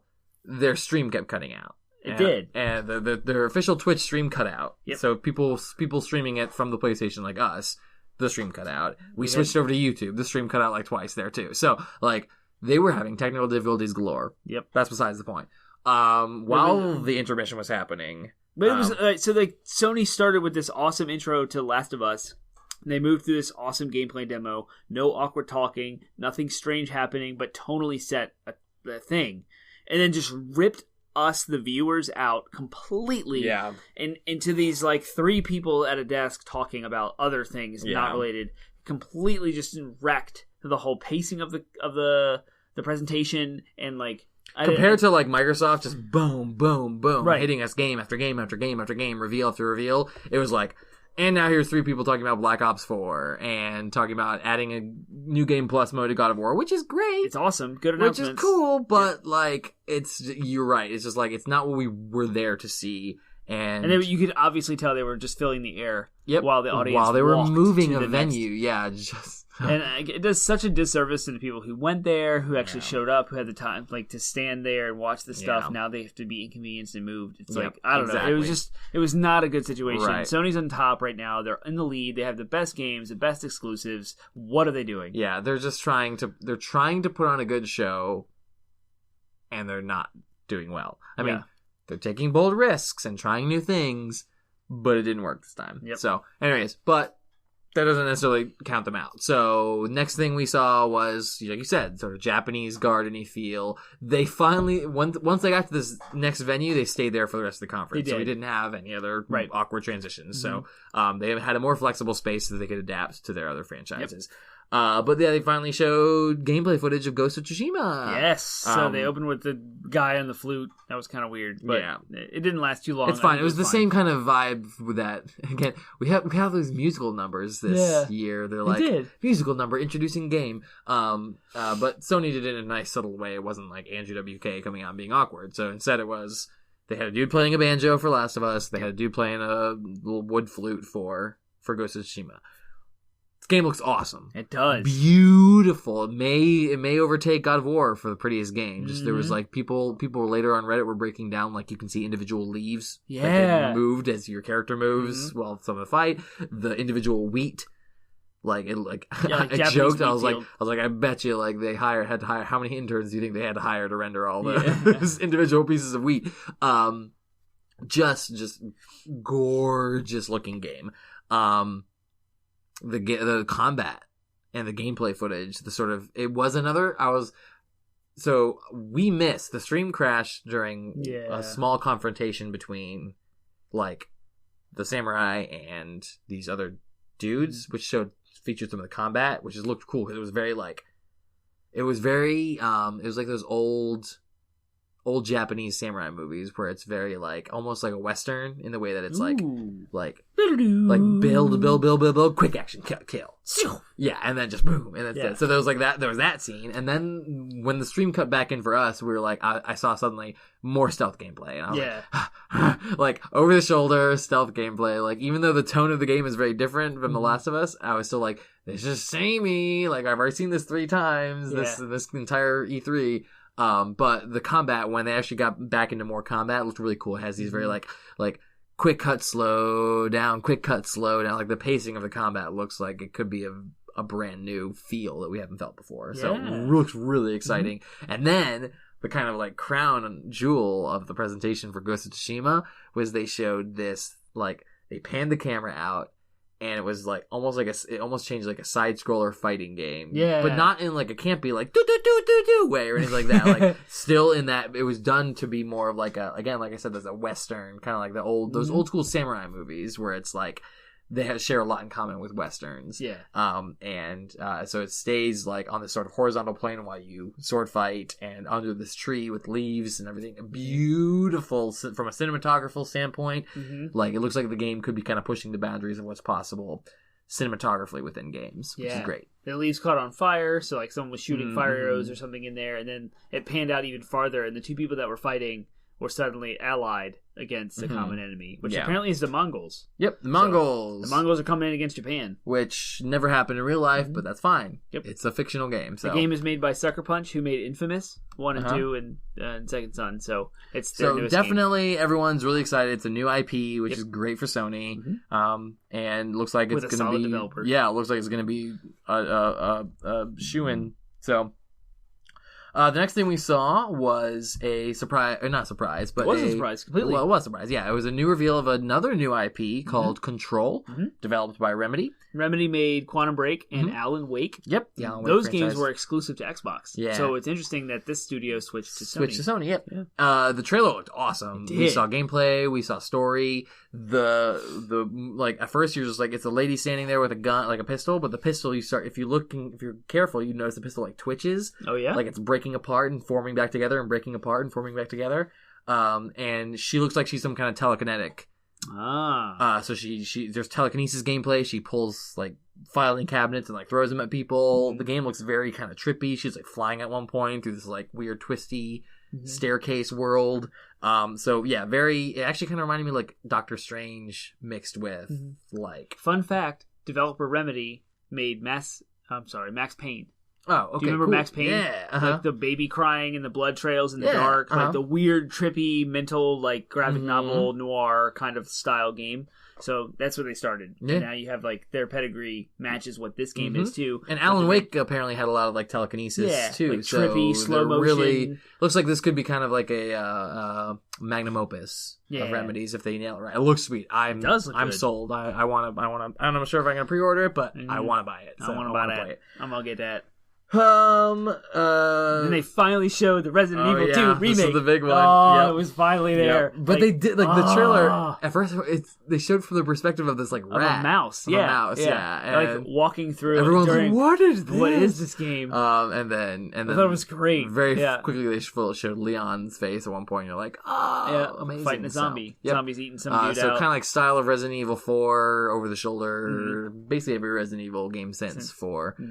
But Resident Evil 2. So it's great. It's the only one I've ever played. So I'm like... Resident Evil 2 is my favorite one of all of them. I loved all of Resident Evil. 2 is the best. And I can't wait to have the police station. And, it's just so cool. I hope you can pick Leon and Claire like you could in the original. Apparently it's the Resident Evil 7 engine. So it looks phenomenal. Yeah. Very gory. So finally we have gameplay for this. They've announced that they were making it years ago, and no one had heard anything since other than just the developer saying, we're making it. Yep. So finally, it's happening, it's here, and Sony showed it off. Next they showed a VR trailer from a game called Trover Saves the Universe. It's from the creators or from the co-creator of Rick and Morty, named Justin Roiland. Mm-hmm. Rick and Morty fans would instantly recognize the humor. Yeah. It looked like what was the other game they recently made for VR? The Office 2 or something. Accounting Plus. Something. Yeah, Accounting like Plus. Yeah. Yeah, so very similar to that kind of game. Never played them. They look funny, but not like the necessarily successor to Job Simulator. Yep. Yeah. Mm-hmm. Yeah, but not necessarily something that I'm going to be interested in unless I ever get to play it. So, hey, we saw Kingdom Hearts 3 for the third time again, but this time it was a little different. Pirates of the Caribbean World was shown. Cool. For the first time since. Sweet. It looks gorgeous. I feel like Kingdom Hearts 3 is already annoying me, only because I'm just like, okay. It's everywhere. It's all over the place. Okay, Microsoft, great. Square Enix, now Sony. Like, it's like they're... hey guys, pay attention to me. I'm Kingdom Hearts 3, you know? Yeah. Like, they're just trying... It's almost like they're trying too hard, and yeah. Well, the Pirates of the Caribbean World looks fascinating. They showed off a new limited edition PS4 Pro that's with Kingdom Hearts 4 stuff on it, which sounds cool, and then they announced an all-in-one Kingdom Hearts package for PS4 that contains the 1.5, 2.5 remix, the 2.8 game, and 3. So it's three different discs, all like digitally installed for you. So next, they finally revealed the game we've all been waiting for. One of the big four. Amazon Prime by Hideo Kojima. Death Stranding. Death Stranding. The main character was revealed to be a quote-unquote just a delivery man. Yeah. And the gameplay footage that they showed him with like tons of packages on their back. So of course, the internet has taken to jokingly referring to the game as Amazon Prime. No one knows what's going on. No, yeah. Gameplay section showed multiple characters. So are there multiple playable characters? We don't know. Yeah. Female character shown, played by Lee Sadu. I don't know how to pronounce her. She's a Spectre from James Bond. Like, I don't know. Okay, at the end, Sam is eaten, which triggers a void out, which will devastate the surrounding area, though he will come back. So Death Stranding, like, it was announced before this that the game focuses on death. And so in previous every game ever that ever exists, when you die, you usually just restart from a checkpoint and replay the same thing again up until the point you die and do something better. This wants to embrace death. So when you die, you actually change the game. So it forks off and do a new split into the gameplay, and then you keep playing, and then you die again maybe, and then you go on. Yeah, the game looks like no one knows what's going on. It's undoubtedly going to be a masterpiece. It's one of those things. It's either going to be a masterpiece or it's going to be madness. It's going to just be sheer nonsense. Yeah. I trust that Kojima knows, and Guillermo del Toro. I trust these guys. I think they know what they're doing. Is Guillermo del Toro involved? I believe he's involved. Yeah. But it's definitely. They are purposefully. It's becoming everything we learn about it just brings more questions. You know what I mean? Yeah. So, it's like it shows things. I'm glad they showed some gameplay. The gameplay, I don't know if it was just me, if it was the light, I don't know. Yeah, but there was, game. I'm stupid. There was so much going on with the gameplay footage. It kept going back and forth to me between oh, this looks beautiful and this looks janky. I don't know if it was the character animations moving. I don't know if it was the fact that he had multiple packs on. That just something about his movement throughout the world just made me it did not look nearly as polished as Ghost of Tsushima or Last of Us did. So it definitely.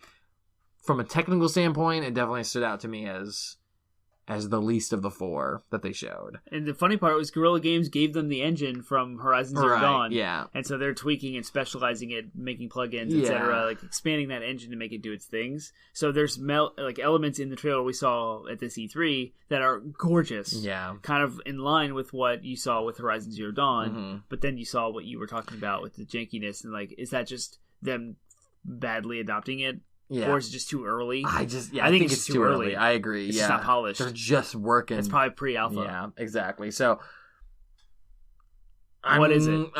What is this game? What do you do? We know nothing about what you do. Third person, you're walking around. They've showed trying not to combat. Die. Exactly. Which could be good. Yeah, but we just again more questions. It's just more questions. People are really hoping for more answers. It's supposed to be based on social media outlets too. Yeah. So Facebook and Twitter and stuff. So the other thing, it's important to kind of point up to this point, the four games that they were saying they were focusing on, 0 release dates. Yeah. Nothing, Spider-Man. but we already knew the release date for Spider-Man. So that's why I said 3 out of these 4 games, Yeah. like Last of Us, nothing. Yep. Ghost of Tsushima, nothing. Yep. Death Stranding, nothing. Yep. Like as much as it's really cool, they're showing amazing gameplay footage and new things. Like the thing is, we don't know when any of these games are coming out yet. Nope. And that's Are they PS5 games? frustrating. Yeah. So, anyways, moving on. That was Death Stranding. Interesting, but nothing really. Mm-hmm. Then they showed Neo 2. They did show Neo 2. Being Just a tease. teaser trailer. But we know what to expect from Neo. Yeah. So, Yep. another Dark Souls style samurai game. Yeah. And then Finally, they showed Spider-Man, they got which Spider-Man. I'm so excited about. It Probably looks- the game I'm most excited about this year, except for Smash. Beautiful. I mean, I was blown away by last year's E3 trailer, but it was kind of like, oh, the E3 trailer, like, it looked beautiful. I wanted to buy the game. And then time and time goes on, I play other games. Like, I kind of got to the point myself where I was like, meh, Spider-Man, it's going to be good, but I could probably stand to borrow it. Then I saw this footage, and I'm like, no, I want to play this game right now. They made a comment at one point where they said, the thing I most agreed with that they said was, the way you move through this game is never going to get old. Yeah. And it kind of was like an epiphany moment, as well as like I wholeheartedly verbally agreed, and then I said, that's the mark of great games in modern games. I think like Breath of the Wild, one of the things that made that game so great is the way you move through the world. It felt good to climb that mountain. It felt good to jump off of it and use your paraglider. Like, it felt good just to traverse the world, to jump on a horse and ride it across the sunset. Even the motorcycle DLC they added later, I thought was going to be gimmicky. It's fun as heck. Like, it is. The way you move through games now is one of the things that makes games great. And for open world stuff. Yeah, and Spider-Man looks so much fun. Oh, it looks so fluid. It like hearing the podcast talk about the podcasters that I listen to talk about having played it. They said it is exactly what it looks like. Yeah, it feels like you're riding a roller coaster. It's like you just fly, and then like you leap at the pinnacle of his jump, and you just like hover for a second in midair as you decide where you want to go, if you want to make any turns or whatever. And just like running up walls. Everything is so fluid. Nothing stops your momentum. You just get this like excitement of just moving through the city. And in the gameplay they showed, they totally had Spider-Man kill a dude. It kind of does look so like, all again, whenever Spider-Man, they what's really cool about the game is like they show kind of the minutia of like, oh yeah, Spider-Man just like ties this person to a wall and like he knocks them off this building, but then you can see he like really quickly web slings them, presumably to save them. Yeah. There was one moment though where he totally like kicked a dude off a building, then turned around and like web slinged at other dudes, and I'm like, he didn't save him. He's gonna die. Yeah, I wonder how much detail they'll put into that. Speaking of combat, it looks just like the Arkham games from Batman. Yes. Like it looks like they just ripped it right out of like Rocksteady's games. Yeah. Even the guys with like the shields and stuff. They just showed a bunch of new villains and like story details. They more or less confirmed a kind of Sinister Six action being kind of led by. It seems like it's being fronted by Negative Man. Yeah. But then they showed like a bit at the end where like Spider-Man looks up and says, "It's you." So it's presumed that it's being led by some mysterious villain. I'm hoping it's something. In my mind, I immediately go through all the ridiculous things like it's Tony Stark or whatever, you know what I mean? Like, ridiculous. But it's going to be a Spider-Man villain. We don't know who yet. Dr. Octopus. Probably Doc Ock, but... Or Mysterio. Yeah, but like those are... Doc Ock is not really... The way they made it seem is like it's going to be a big reveal. Maybe it's Fisk. But all of those things, I'm like, those are all Spider-Man. Those are just Spider-Man villains. You know what I mean? Like, none of those are remarkable. Yeah. We'll have to see. Yeah. So, I can't wait. The game looks so good. I've pre-ordered that so far. Everything we've talked about, I haven't pre-ordered anything up until this point except for Spider-Man. Pre-ordered Spider-Man. Yeah. Good for you. We've talked about so many games. Yeah. All right. So all that's just to say, it looks awesome. I'm really excited about it. That's how they ended their conference. That's it. They ended with Spider-Man. And then they brought us back to the people talking that they did the interlude with, and they announced a different VR game, which is kind of outside their show, but it was called Deracine. Mm-hmm. It's from Software again, which is kind of strange because they just showed the Samurai, Souls, that we talked about at Microsoft's conference earlier. So they have another game coming for PSV VR, more of an artsy title. Yeah, it was very artsy. They didn't show any gameplay. It just looked like an old Victorian kind of style house with like some people in it. Yep. So cool.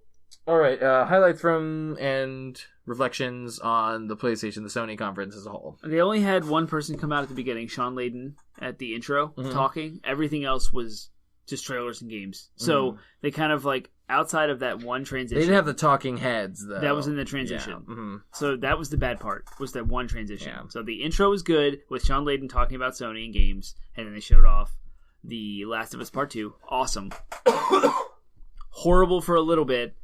And then they brought it right back and just game. They didn't do any weird stuff until the end. Yes, I mean, as I just mentioned before, the fact that they didn't do any, they only did one release date for a date we already knew. Yeah. And they did, again, the surprise of Control was awesome. Looks sweet. Yeah. I'm always excited about new IPs that look initially awesome. And of course, the Resident Evil 2 stuff too. Those are like, oh, okay, awesome, sweet nuggets. The game. I mean, the gameplay looked amazing. I cannot complain about good gameplay footage, but I felt a little bit shortchanged. Yeah. I wanted something. I wanted something big, and that's okay. That's okay that there wasn't. Again, they laid out the expectations, and then they met those expectations. They met and a little bit exceeded those expectations. But I mean, it was just like, it was 4 games that we already knew about. They showed some footage of them, which is cool, but no release dates for 3 of them. At least they showed gameplay for all 4. Yeah, that's true. A couple of cool surprises, but then you couple in the fact that they had technical difficulties throughout the entire thing, and they were trying to do multiple venue swatch. Some people would say ambitious, other people would just say, no, that was stupid. That was unnecessary. Yep. It was unnecessary risk taking at a time when it's really important that Sony continues to put out good quality in everything that they do. You know what I mean? So like, they can't afford to make mistakes like that at this juncture in everything. So I just thought that was I thought that their conference as a whole was a little bit, it was plagued by some issues from a design. I would have rather them just had a simple stage, showed all the footage that they did, and just like the pacing of it, just boom, boom, boom, boom, boom. Yep, and then they would have matched Microsoft. Yep, and then they would have at least gotten close to what Microsoft was able to accomplish. So simplify, like these from a entertainment perspective.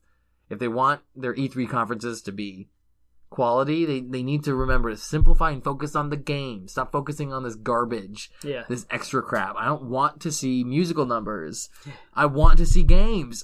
You know, everyone's what I mean? here for. Yeah, exactly. So just I applaud all of these conferences for trying to innovate, but innovation itself comes with some risks, and sometimes risks don't pay off. And I think that might be my if I were to sum up all the conferences, I might say sometimes risks don't pay off. Yep. Sorry. You know what I mean? Like, learn from your mistakes and do better next year. And that, I mean, Sony really wraps up all of the pretty much all of the live conferences. So that's kind of a good summation. So, but we have one more to talk about. Nintendo! So finally get to our personal fanboy Nintendo conference, and the game that we have been just geeking out about since its reveal a couple months ago. Yeah. But we didn't get that to start. So again, Nintendo's, like Square Enix's, was a pre-recorded show. It was mostly just trailers, a couple of interviews with developers, but again, it was all in a presentational mode, not like, oh, developers coming out and talk to you. It was like, here is this thing that I have scripted and will say, you know? Yep. So, which is fine, because that's what we come to expect from Nintendo. So yeah, they started off with a new game announcement. A new game announcement. Yep. It looks like a kind of mech style, Mech Warriors, kind of Japanese. Very, very style. Colorful, kind of cel-shaded, almost like stylized fighting mech game called Daemon X Machina. Looks awesome. Looks good. And there's some gameplay footage from the Treehouse that I haven't watched yet. That I'm anxious to go. I'm eager to go see it. Yeah. So yeah, we'll see. Just to get actual gameplay, because this was a trailer. I'm not sure that I'll. We'll have to see what the gameplay is like. Yeah. Yep. It's a. Okay. All right. Yep. Next, they followed it up with Xenoblade Chronicles DLC. So Torna, is that what it's called? Yeah, apparently it'll be like a standalone release too. You can just buy that by itself separately, or you can buy it digitally with your game. Cool. they showed some gameplay. They showed a trailer to get kind of the story. Not a huge Xenoblade person myself, so don't really know what to make of it. So next they followed up with a game that people wanted more details about. Pokemon Let's Go Eevee and Let's Go Pikachu. Yup. Reggie Fils-Aimé, he's the leader of Nintendo of America. He revealed that the Pokeball controller will come with if you buy it, you get a Mew. Yeah, it's the only way to get Mew. It's the only way to get Mew. Yeah. So that's forcing cool. everyone to pay $50 for it. Is it going to be overpowered? No one knows. Mew? Yeah, they showed all the same details we've already known. Yep. So it's kind of just a rehashing. The only thing they really showed was Mew. Yep. I'm excited. I have that pre-ordered. That's the second game that on this entire E3 that has been shown off that I've pre-ordered. But not the last. Next, they showed a Mario Party game. Oh my gosh, this game looks so good. New Mario Party. Super Mario Party was unveiled, and it looks like they went back to the original Mario Parties 1, 2, and 3 ways of the minigames. Nice. They finally got rid of the gimmicks. They finally got rid of anything strange they're adding to stuff. I didn't see a single motion control thing here. Well, that said, awesome. There was the one gimmick they've sort of added back into it. Is if you have two switches, there's like ways you can arrange them. But that's cool. To me, that's less of a gimmick and more of an innovation. Right. I think that's really cool. And they strike the past tense of stroke through with their finger, struck through across two switches to draw a line to be this is how attach them and then they started playing, and so it seems like it's very quick paced, it's very mini game driven. It's exactly what we want from a Mario Party with the board game and the dice rolling. I'm so in. I can't wait to see more of this. I want to get together with all my friends, have a couple drinks, and play Mario Party. Dibs on Waluigi. I know, I'm so excited about this. So I'm glad that they did it. It comes out this year, October 5th. And then following that, they revealed a new Fire Emblems game for the Switch. Core entry. A core entry of the Fire Emblems game with, I don't know that much about Fire Emblem games. Minimal. But the whole zooming in and showing the soldiers attacking and stuff, that looked new. Yeah. That looked like something they haven't done. It's just a graphical representation of what's going on. But they had very stylized shots. Yeah. Some of which reminded me of Persona. Yeah. There was one thing where half the screen was taken or lightning through and there's a character talking and I was that looks very much the kind of style adding the sort of anime elements into the JRPG. So it looked tactics, tactics style, turn-based RTS, but with a very heavy JRPG anime vibe, which is what Fire Emblem's great for. Fire Emblem fans have a lot to be excited about in regards to that. So you guys are getting a core Fire Emblem game for the Switch. That might bite. Amazing. Yeah, so I love Fire Emblem. All right. Fortnite's coming to the Switch. Yep, it's still free. Comes out today. It's out. Shadow Drop. Get it. Awesome. Yep. I've already downloaded it. This is my fourth foray into Fortnite. You haven't played it either, huh? Nope. I haven't either. Next was the cooking system from Breath of the Wild formalized into a game. No. It's not really what it was. No, it's not at all. But it's called Overcooked 2. Apparently the first one is awesome. Yeah. And it's really, really fun to play with a spouse or a friend. The co-op aspects of it, it's very high tense, speed, get better at your friend. Apparently it draws out lots of arguments. It sounds hilarious. I'm dying to play the first one. I haven't yet. I'd love to play it with my wife. So a sequel to that makes totally new sense. Now they're adding the ability to throw ingredients because you're working together in a giant kitchen to cook stuff. So sounds good. Next is Killer Queen Black. I don't remember much about this game. I don't either. It's a 2D, I think maybe, and you're playing as bee ladies. They're they're lady knights, but they have wings. Kind of made me think of the Wasp. Huh. But medieval, a medieval version of the Wasp from Marvel's Ant-Man and the Wasp. 10-player arcade game. Yeah. Crazy. Cool. Awesome. So the last one and the next two, or this one. These three titles that we just talked about are Nindies. They're Nindies. Nintendo Indie. Yep. And then the last Nindie that they announced was Hollow Knight coming out on the Switch. Awesome, great, fun indie game. So more indie game representation on the Switch. It's pretty cool that they kind of featured that in the middle of their E3 conference. Yep. Octopath Traveler. I think that's when they announced the actual June demo. Yeah. But again, we've already talked about this. We have that today. Yep, we've done that. They went through a compilation of a bunch of games. Yeah, a bunch of games coming for the Switch. Cool. We'll hit them real quick. Dragon Ball FighterZ, Crash Bandicoot, Dark Souls Remastered, Monster Hunter Generations, Wolfenstein 2, Mega Man 11, and Mario Tennis Aces. Yeah. So cool. Awesome. I'm excited about Mario Tennis Aces. June 22nd. Cool. Get on it. It's right before my birthday. Yeah. My birthday. All right. And then we finally got to the thing we've all been waiting for all E3. This whole Smash Brothers 5. Enough said. All right, good night. That's it. Good night. Good night. Super Smash Bros. Ultimate is what it's called. And the big announcement here is literally every single character from every Smash Bros. Game is present. Yes. So we're talking Snake is back, Ice Climbers are back, Pichu is back, the Pokemon Trainer as 3 individual characters, Chic Zelda style, that's back. Oh gosh, what other characters are back? Everyone. Young Link. Yeah, Young Link, Toon Link, and Link are 3 separate characters. I'm excited. So that's exciting. What am I missing? So all of the DLC characters from the last Smash, Bayonetta, Ryu, Cloud, Bayonetta, Cloud. Yep, they're all there. Yeah. It is literally so any character you're like, what about this character from this Smash Brothers? Yep. Yes. They're there. Yes, they are there. In addition to that, we already knew the Squid Kids were added. So the Squid Kids, they revealed some of that gameplay. Like the more ink you have on a person, the more damage they take. That's kind of cool. You do have to recharge your ink, which could be that could be an interesting gameplay mechanic. Could be hard to remember to do while fighting. So people who main as Squid Kids, which is what Splatoon 2 is all about. Exactly. Splatoon, yep.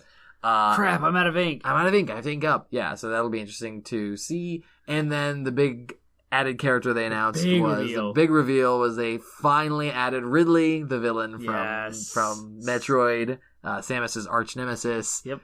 To the game. So everyone has been asking for Ridley for such a long time because the only Metroid character that's been in the game has been Samus and Zero Suit Samus, which are the same characters. So finally adding a little bit more depth to that roster. People are stoked.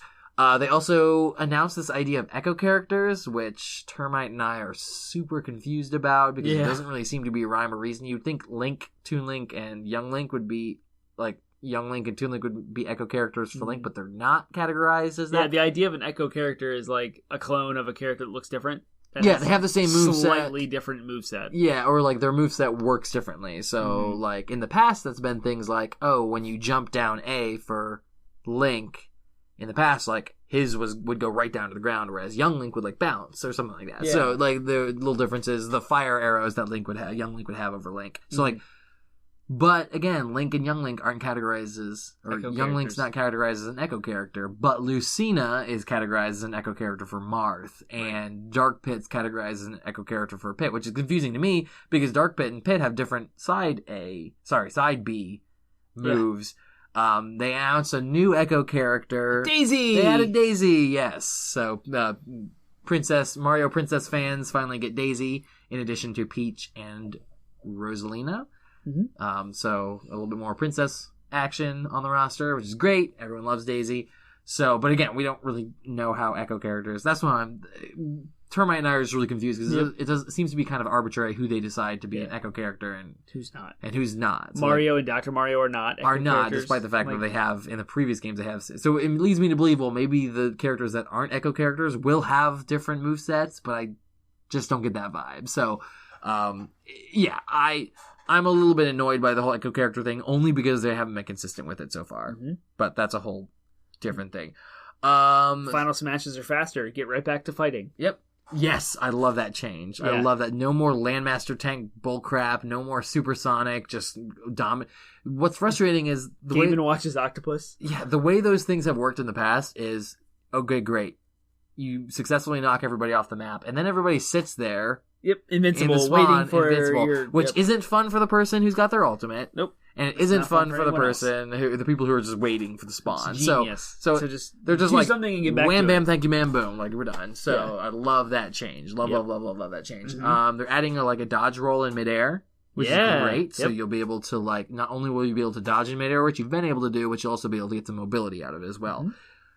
In regards to dodge, they've added diminishing returns to dodge. So needed because actually, and this is actually going to hurt me because I rely really heavily on dodge, Yeah. dodge, until I get to a point where I can attack. Then I attack. Right. Nope, they're going to diminishing returns. So it's not super bad, but Slows you down. It will slow you down over time if you dodge too much, which is great. So they also added perfect blocks. Yeah. So if you shield at the right time, you'll Bing. perfectly block and attack. New assist trophies, a bunch of new stages, bringing back a bunch of old stages. I am absolute trash for upreses and remasters and HD remakes and all these things. So the fact that they're taking the old stages and not just porting them over with the same textures, polygon counts, they're actually refreshing them all and adding them back.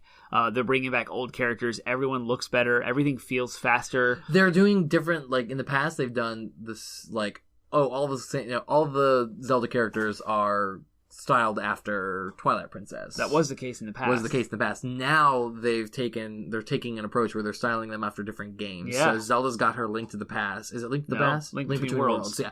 Zelda's got her Link Between the Worlds look. Ganondorf Link has Ocarina Breath of of the Time. Wild. Ganondorf's Ocarina of Time. Like, yes! Yep. Young Link is his look from Ocarina and not Wind Waker, what's Toon it called? Link? Majora's Mask. Toon Link? And Toon Link is the Wind Waker. Yeah. So again, that's just to say, like they're definitely the stylistic approach, the art style approach to the characters are all very from very different games, which is great. The other big things to announce here are GameCube controllers are compatible, which we kind of expected. They got amiibo support and yeah, we could sit here and explain all the different changes because they did. Like, that was the biggest, I think, one of my biggest criticisms, while also kind of like respecting it, is like it was almost informational overload. They're like, okay, here's all the characters, and they went through all the characters they have, and then they were like, now here's. I don't think they did all the changes, but they were like, here's the changes. Here's to the a highlight of the Here's changes. highlight of the changes. And they did a lot. Like, they were going, I was watching with a coworker who's like, I don't want to know this level of minutia at this point. You know what I mean? Like, I do. I'm glad they're giving us information, but couldn't they have done that through like a different Yeah, they could have done a later? Smash Direct later Yeah. and gone through character by character. I like that they've changed one-on-one modes now are a little bit different than 4-player or 8-player Smash. You take more damage in a one-on-one damage. match, which improves the pacing, and they do things like if you get a really good hit on someone, it like zooms in on the moment and like slow-mo, like, oh. Every kill is highlighted by like this splash of the whole score. So if you're like 2 and 1, 1 and 2, 2 and 5, 3 and 4, whatever the score is, it flashes up. You on can each tell kill. you can tell that with this game that they're really pushing. And we expected this, but they're really pushing this game as their crown jewel of Nintendo's esports. Yep. Like, Smash Bros. Already has a huge following, huge popularity in the esports realm, but Nintendo is capitalizing on that. You can tell, and they're really like adding features to make esports a huge. One-on-one is a super popular esports mode for that game. Yeah, so it's the only one that they use for esports. Yeah, exactly. And so right now, the esports community is trapped in Melee. Like everyone wants to use Melee and Project M and everything else that's going on. This is a step towards that. Like, apparently, from the people who've played it and the reports that they have given, this game is a massive change. As big as it was from the N64 to Melee, is now from Smash 4 to Ultimate. There's that big of a jump in the change in the fundamentals of the game play and the pacing and feeling of the game. It's faster paced. It's back to Melee. Right. Now, I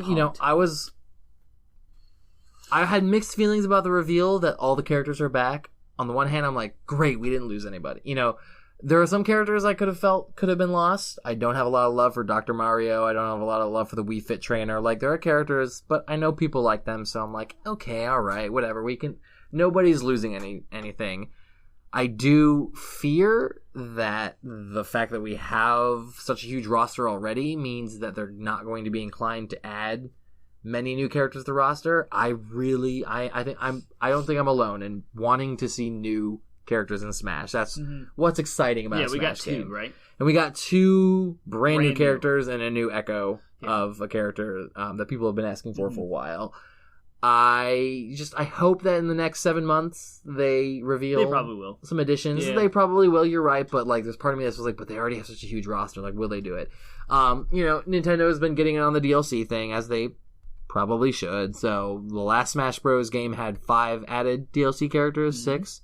So I imagine they will add 6 more.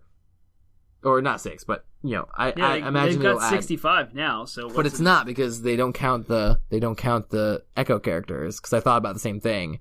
But if you look if you just look at the number, so Pit's 21 and Dark Pit's is 28E. So both Pit and Dark Pit are. And they go to 29. If you go scroll the way down and just count it by the number 65, that's not the actual number.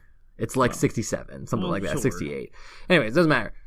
I would be happy to see a 100-character roster, but it all depends on how much. I mean, that'd be nuts. But again, and that's the problem is can they balance that many characters? Can they balance the 67 or so they already have? Right. So adding other characters to the game, it's especially if they're pushing for esports, they need to focus on character balance. So Wolf is still stupid. He needs to go. I like Wolf, but that's because I'm a werewolf fan, and Wolf is the closest thing in the game. But I agree. There's so many duplicate characters. There's so many characters that share the same movesets, and that's just been exacerbated by adding everyone. Pichu is unnecessary. Dr. Mario is unnecessary. All of the Fire Emblem. You have 4 Fire Emblem characters that share basically the same moveset with a little bit of differences in the way their side B works. You know what I mean? So, the roster is the most important and most exciting thing about Smash. Yeah. It's cool that we didn't lose. We have had a net gain of characters. I want some new faces. I want characters that play completely different from other characters. So in that regard, I am a little bit whelmed. I'm not underwhelmed. I'm not overwhelmed. I'm just a little whelmed. So, I'm pumped. I'm extremely excited. It's going to be great. I think that the balance changes they're making across the board make me want to go back and change or play other characters again. Yeah, talking about it reminded me that I need to go pre-order it because you better get on that. On that Amazon. It's going to be. Get 20% off. I want to get a day of, same day. Yeah, you have to get a day of because we're going to have some plans regarding some Smash. So overall, let's hit overall Nintendo, and then we'll hit E3 overall. So, I loved Nintendo's succinctness, if that's a word. Yep, absolutely. I mean, well, but it was a mix because on the one hand they were succinct. They hit game, and then Smash. Yeah, and then they spent a ridiculous amount of time on Smash. It was almost too informational overload on Smash. Mm-hmm. So, I liked it from a presentational standpoint. I know you liked it, but from a presentational standpoint, it was also oh my gosh, okay. Yeah, they needed to have a separate Smash Direct. They really did. Yeah, they really did. That's what they should have done. Things that were missing that I had mixed feelings about on the one hand. So, nothing about Metroid. I know, no Metroid Prime 4. Nothing about Metroid Prime 4. Nothing about the Switch Gen 8 Pokemon game. Yep, and no Animal Crossing. No Animal Crossing. That's the one I forgot. And nothing. No Star Fox.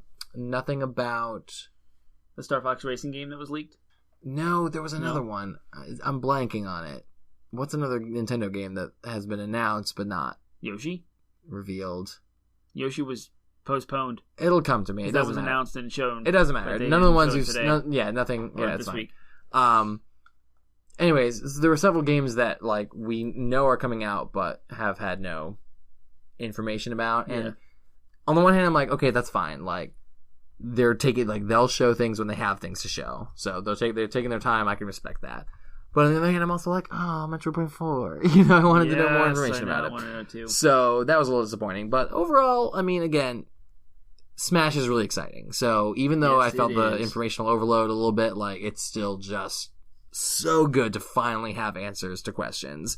Because up till this point, since February, whenever they revealed it, we knew 2 things. It was a new Smash title, and they had 3 characters in it. You know what I mean? So it's finally, we know stuff.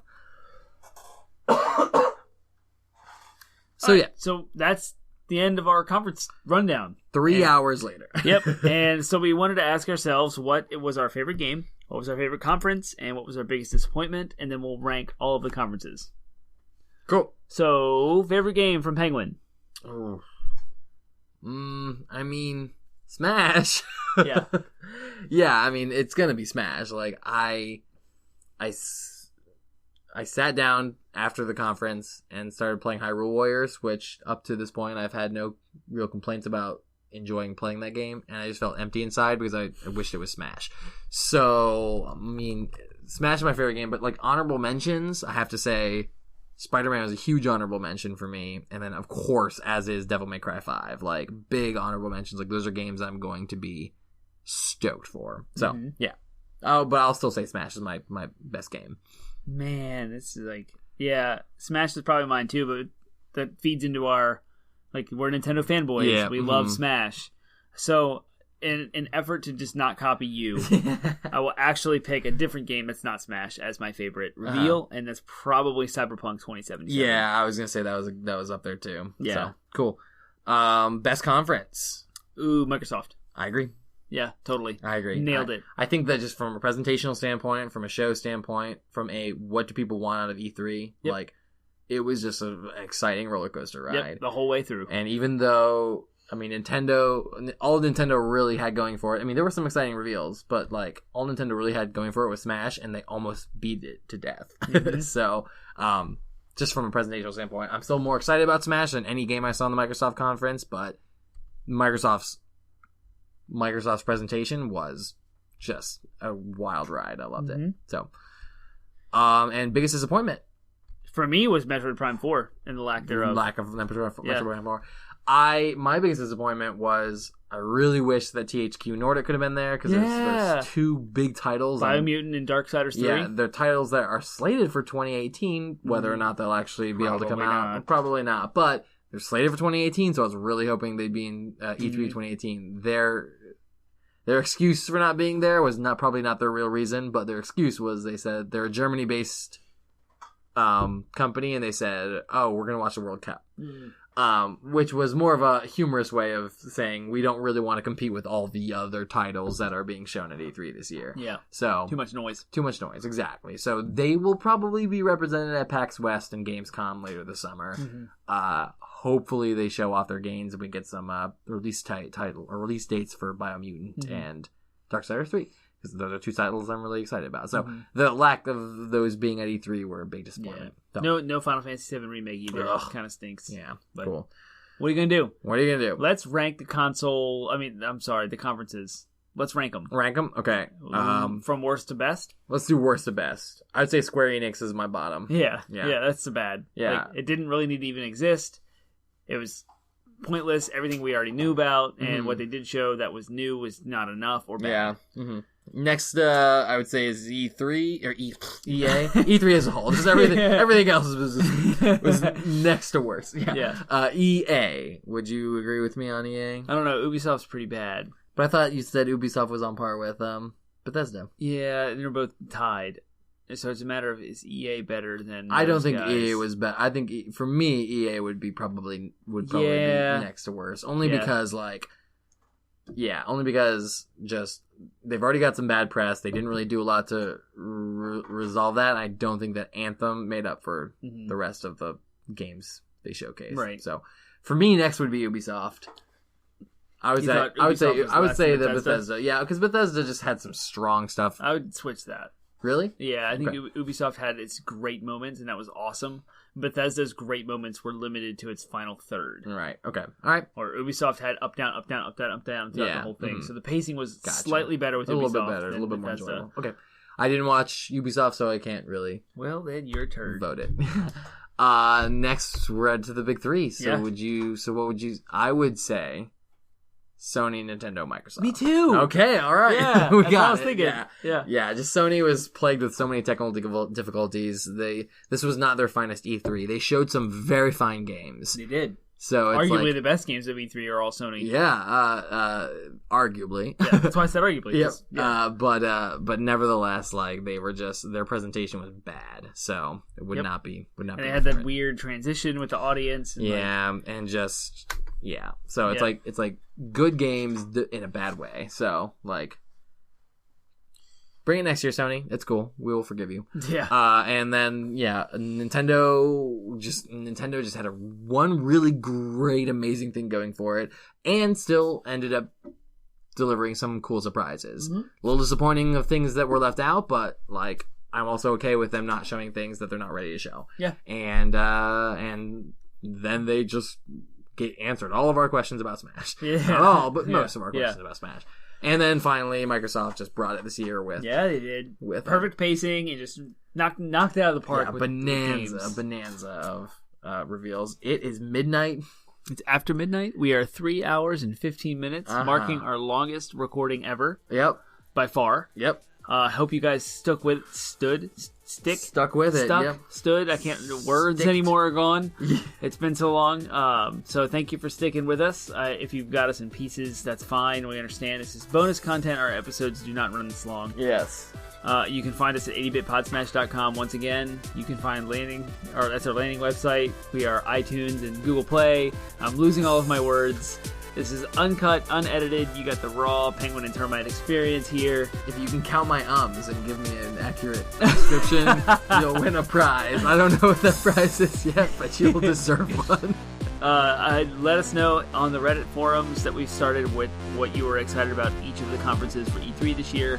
If you guys have pre-ordered games, if you want to call us out for our bad pre-orders or exciting about things, if you want to argue with us, lay it on us. Let's do it. Let's dance. It'll be great. Just dance. It'll be alright. Dude. Just dance. 12 o'clock. Alright. We will leave you all there. Thanks for listening. I hope you enjoyed E3. Hope you enjoyed our coverage of it. And just look for our next episode on Monday. Engage with us and look for our next episode. E3 2018. Woo! Penguin and Termite. Signing off.